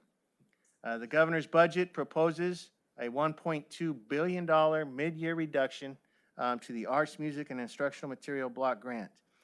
You just heard a presentation by Associate Superintendent Mike Rich last board meeting or prior board meeting on we have to give the board a plan. We are not right now changing that plan because the governor's proposal is just that. It's a proposal. It has to go through the state budget process. But right now, the proposal is for districts to not receive the second 50% apportionment scheduled for May of 23. We're not planning on receiving that, so we're not going to spend it. We have received the first half of our apportionment for this particular block grant. We're not hearing that the governor is considering asking for that back. It's just the governor is not right now in his proposal planning to release the second 50% apportionment that is due to us in May of this year. We believe that's because of Proposition 28. You also heard Mr. Rich talk about that in his presentation. That is arts and music in schools beginning in the next fiscal year. This just shows you how the funds are going to be distributed to school districts, how we have to distribute those to schools.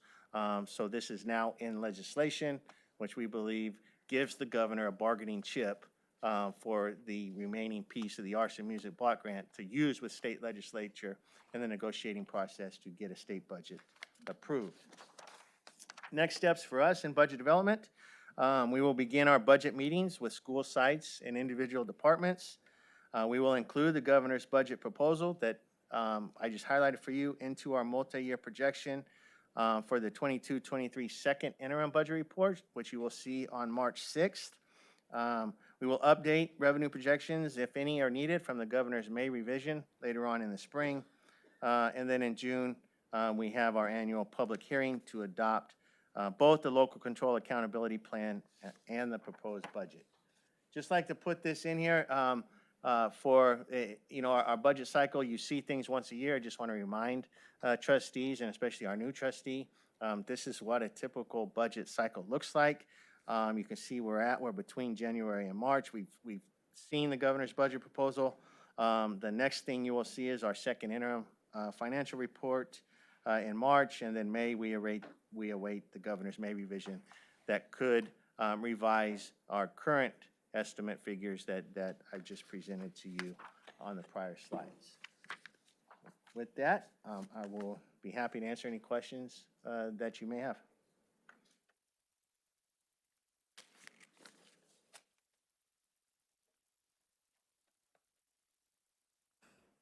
Microphone. Do we have any comments from the public on this presentation? Comments or questions from the board? Trustee Marks. So just a couple of things. One comment, thank goodness for Prop 98. I think it's helped save us this year. And I'm just shocked that the governor's not making ginormous cuts like they've done in the past. I was thinking, oh, he's going to put up the slide that we used to have with all the buckets going across where, oh, this one's going to pay for next year, and how we used to do those little bags of money. Oh my goodness, it was crazy because we'd only get like 70 cents on the dollar. But now that my question is, when does the COVID funding end? Is that this year, next year? You know, we've received it for 3 years and then they say, oh, you have this long to spend it. So I just couldn't remember when it is. I know that's not the governor's budget, at least, well, it was in the governor's budget. Yeah, those came in various buckets to us, both from the federal and the state level. I believe the last one ends sometime in the 24-25 school year. Okay, thank you. I thought it was this year, so 23-24, so this coming year. But no, that's great. I'm glad we have it for another year. So thank you. That's all the questions I had. Trustee Daly. I appreciate the slight added explanations for me. So this one, I have kind of a two-part, or two questions. So can you expand a little bit more on what LCSF funding factors are? Yes. The local control funding formula gives us base grants per student per grade level. And so depending on the grade level of the student, it's either kindergarten through third grade, fourth through eighth grade, or ninth through 12th grade. There's different base grant amounts that are established because Sacramento believes, and to some point it's true, that there's different costs associated with those different students. So we receive more funds for kindergarten, TK through third grade, because we're required to keep our class sizes low in order to receive funding. So we get more funding for that. In 9th through 12th grade, there's more dollars provided for CTE, for specific high school curriculum and programs, and so we get more dollars per student there. So each one of those base grant amounts is increased by whatever the COLA is. If this year it's 8.13%, so we just add that to whatever the base grant amount was for the prior year. Establishes a new floor for that student grade level. Okay. So then I want to make sure that I'm understanding correctly. The art, music, and instructional materials block grant and Prop 28 are two different things? Yes. Okay. And then the question on Prop 28 is, the slide says districts must distribute funds to schools using the same 70-30 split. So that's over here where it says 70% based on enrollment and then 30% based on low-income schools or students. So that means the lower-income schools are going to get a little bit more money. That is correct. Okay. And because our district is considered a lower income district, then we will get more money than some of our neighboring districts or some other similar type districts. That was it. Thank you very much. Any comments or questions from other board members? Thank you, Mr. Zerly, for this presentation, and we'll look forward to see what happens with the May revise and future announcements that we get from the state about what's happening with this budget. All righty. So next, move on to item B5, the approval of Modesto City Schools 2023-24 Early Childhood Education Program School Calendar and the 2024-25 School Calendar and Early Childhood Education Program School Calendar. Mr. Henderson. Yes, thank you, and good evening, Board President Brown, trustees, Dr. Noguchi. We've had a number of developments related to school calendars recently. In the consent agenda tonight, the board approved revisions to the 22-23 school calendar and ECE calendar of the same year, as well as the 23-24 school calendar. These calendars had been previously approved by the board already. They were brought back in consent tonight because they were revised to reflect the addition of the June 19th state holiday known as Juneteenth.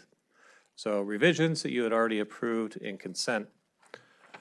Item B5 presents for the board's consideration the 2023-24 ECE calendar because it had not been previously approved, and the 24-25 school calendar and 24-25 ECE calendar.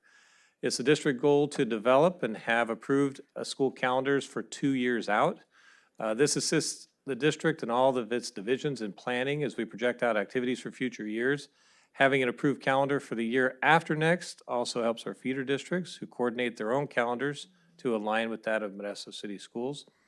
It helps to establish predictability for our school and community partners.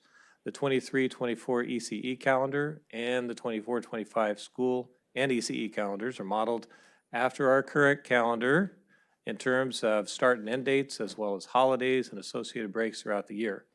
They also incorporate the June 19th holiday. We've engaged with our labor partners who have approved of these calendars, with CSEA approving pending ratification by their membership at an upcoming meeting. It's recommended that the board approve the Modesto City Schools 2023-24 ECE calendar and the 24-25 school calendar and the corresponding ECE calendar.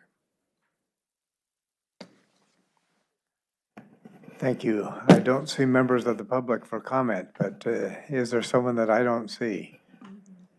Seeing none, are there board questions or comments? Vice President Irvin. Yeah, these next 10 questions I have.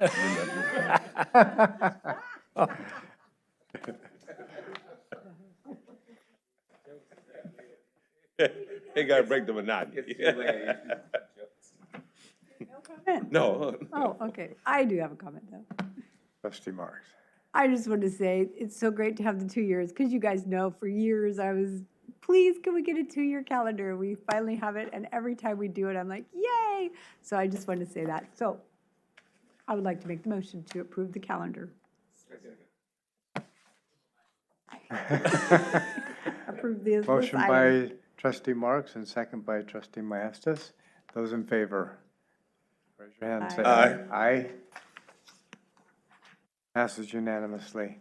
Let's move on to the next item. This is a public notice to approve submission of provisional internship permit to the California Commission on Teacher Credentialing. Mr. Henderson. Yes, thank you. Now, Trustee Irvin has me nervous with his questions. Item B6 serves as public notice to approve the submission of a provisional intern permit to the CTC. The district makes every effort to hire candidates who are fully credentialed. However, in some cases, due to the need and teacher shortages, we do hire individuals who are in the process of completing requirements and working towards securing their preliminary credentials. This could be a function of high demand, low supply, or highly specialized positions, the timing of vacancies, the need to fill positions mid-year, and other factors. In this case, one employee is in the process of completing requirements for their multiple subject credential. A Upon approval, this permit authorizes the employee in their respective assignment while they complete credentialing requirements. We recommend that the board approve this item. Comments from the public? Seeing none. Comments from the board? Motion by trustee Mejia, second by trustee Lopez. Those in favor? Aye. And our next item, public notice to approve waiver request of Title V, Section 80021.1 to submit waiver request to the California Commission on Teacher Credentialing. Yes, thank you. Item B7 is a waiver request related to a credentialing requirement for one certificated instructor as required by the CTC. In this case, it applies to one employee hired as a classroom teacher in an autism program under a provisional internship permit. In order to be compliant with the requirements of the PIP, a waiver must be secured from the CTC. Upon approval, the waiver covers the requirement while the employee completes coursework as part of the process for the requirements of internship. And we also recommend the board approve this item. Thank you, and actually, congratulations to the district on having so few that we need to present in these categories. It speaks a lot to our hiring process, and thank you. So, public comments, none. Motion by trustee Mejia. Second by trustee Lopez. Those in favor, say aye. Aye. Aye. And passes unanimously. Do we have any items on G1 to be placed on future board agendas? Seeing none, do I hear a motion for adjournment? A motion by Mejia, second by trustee Daly. Those in favor? Aye. We really want to go home tonight? That was unanimous. Thank you.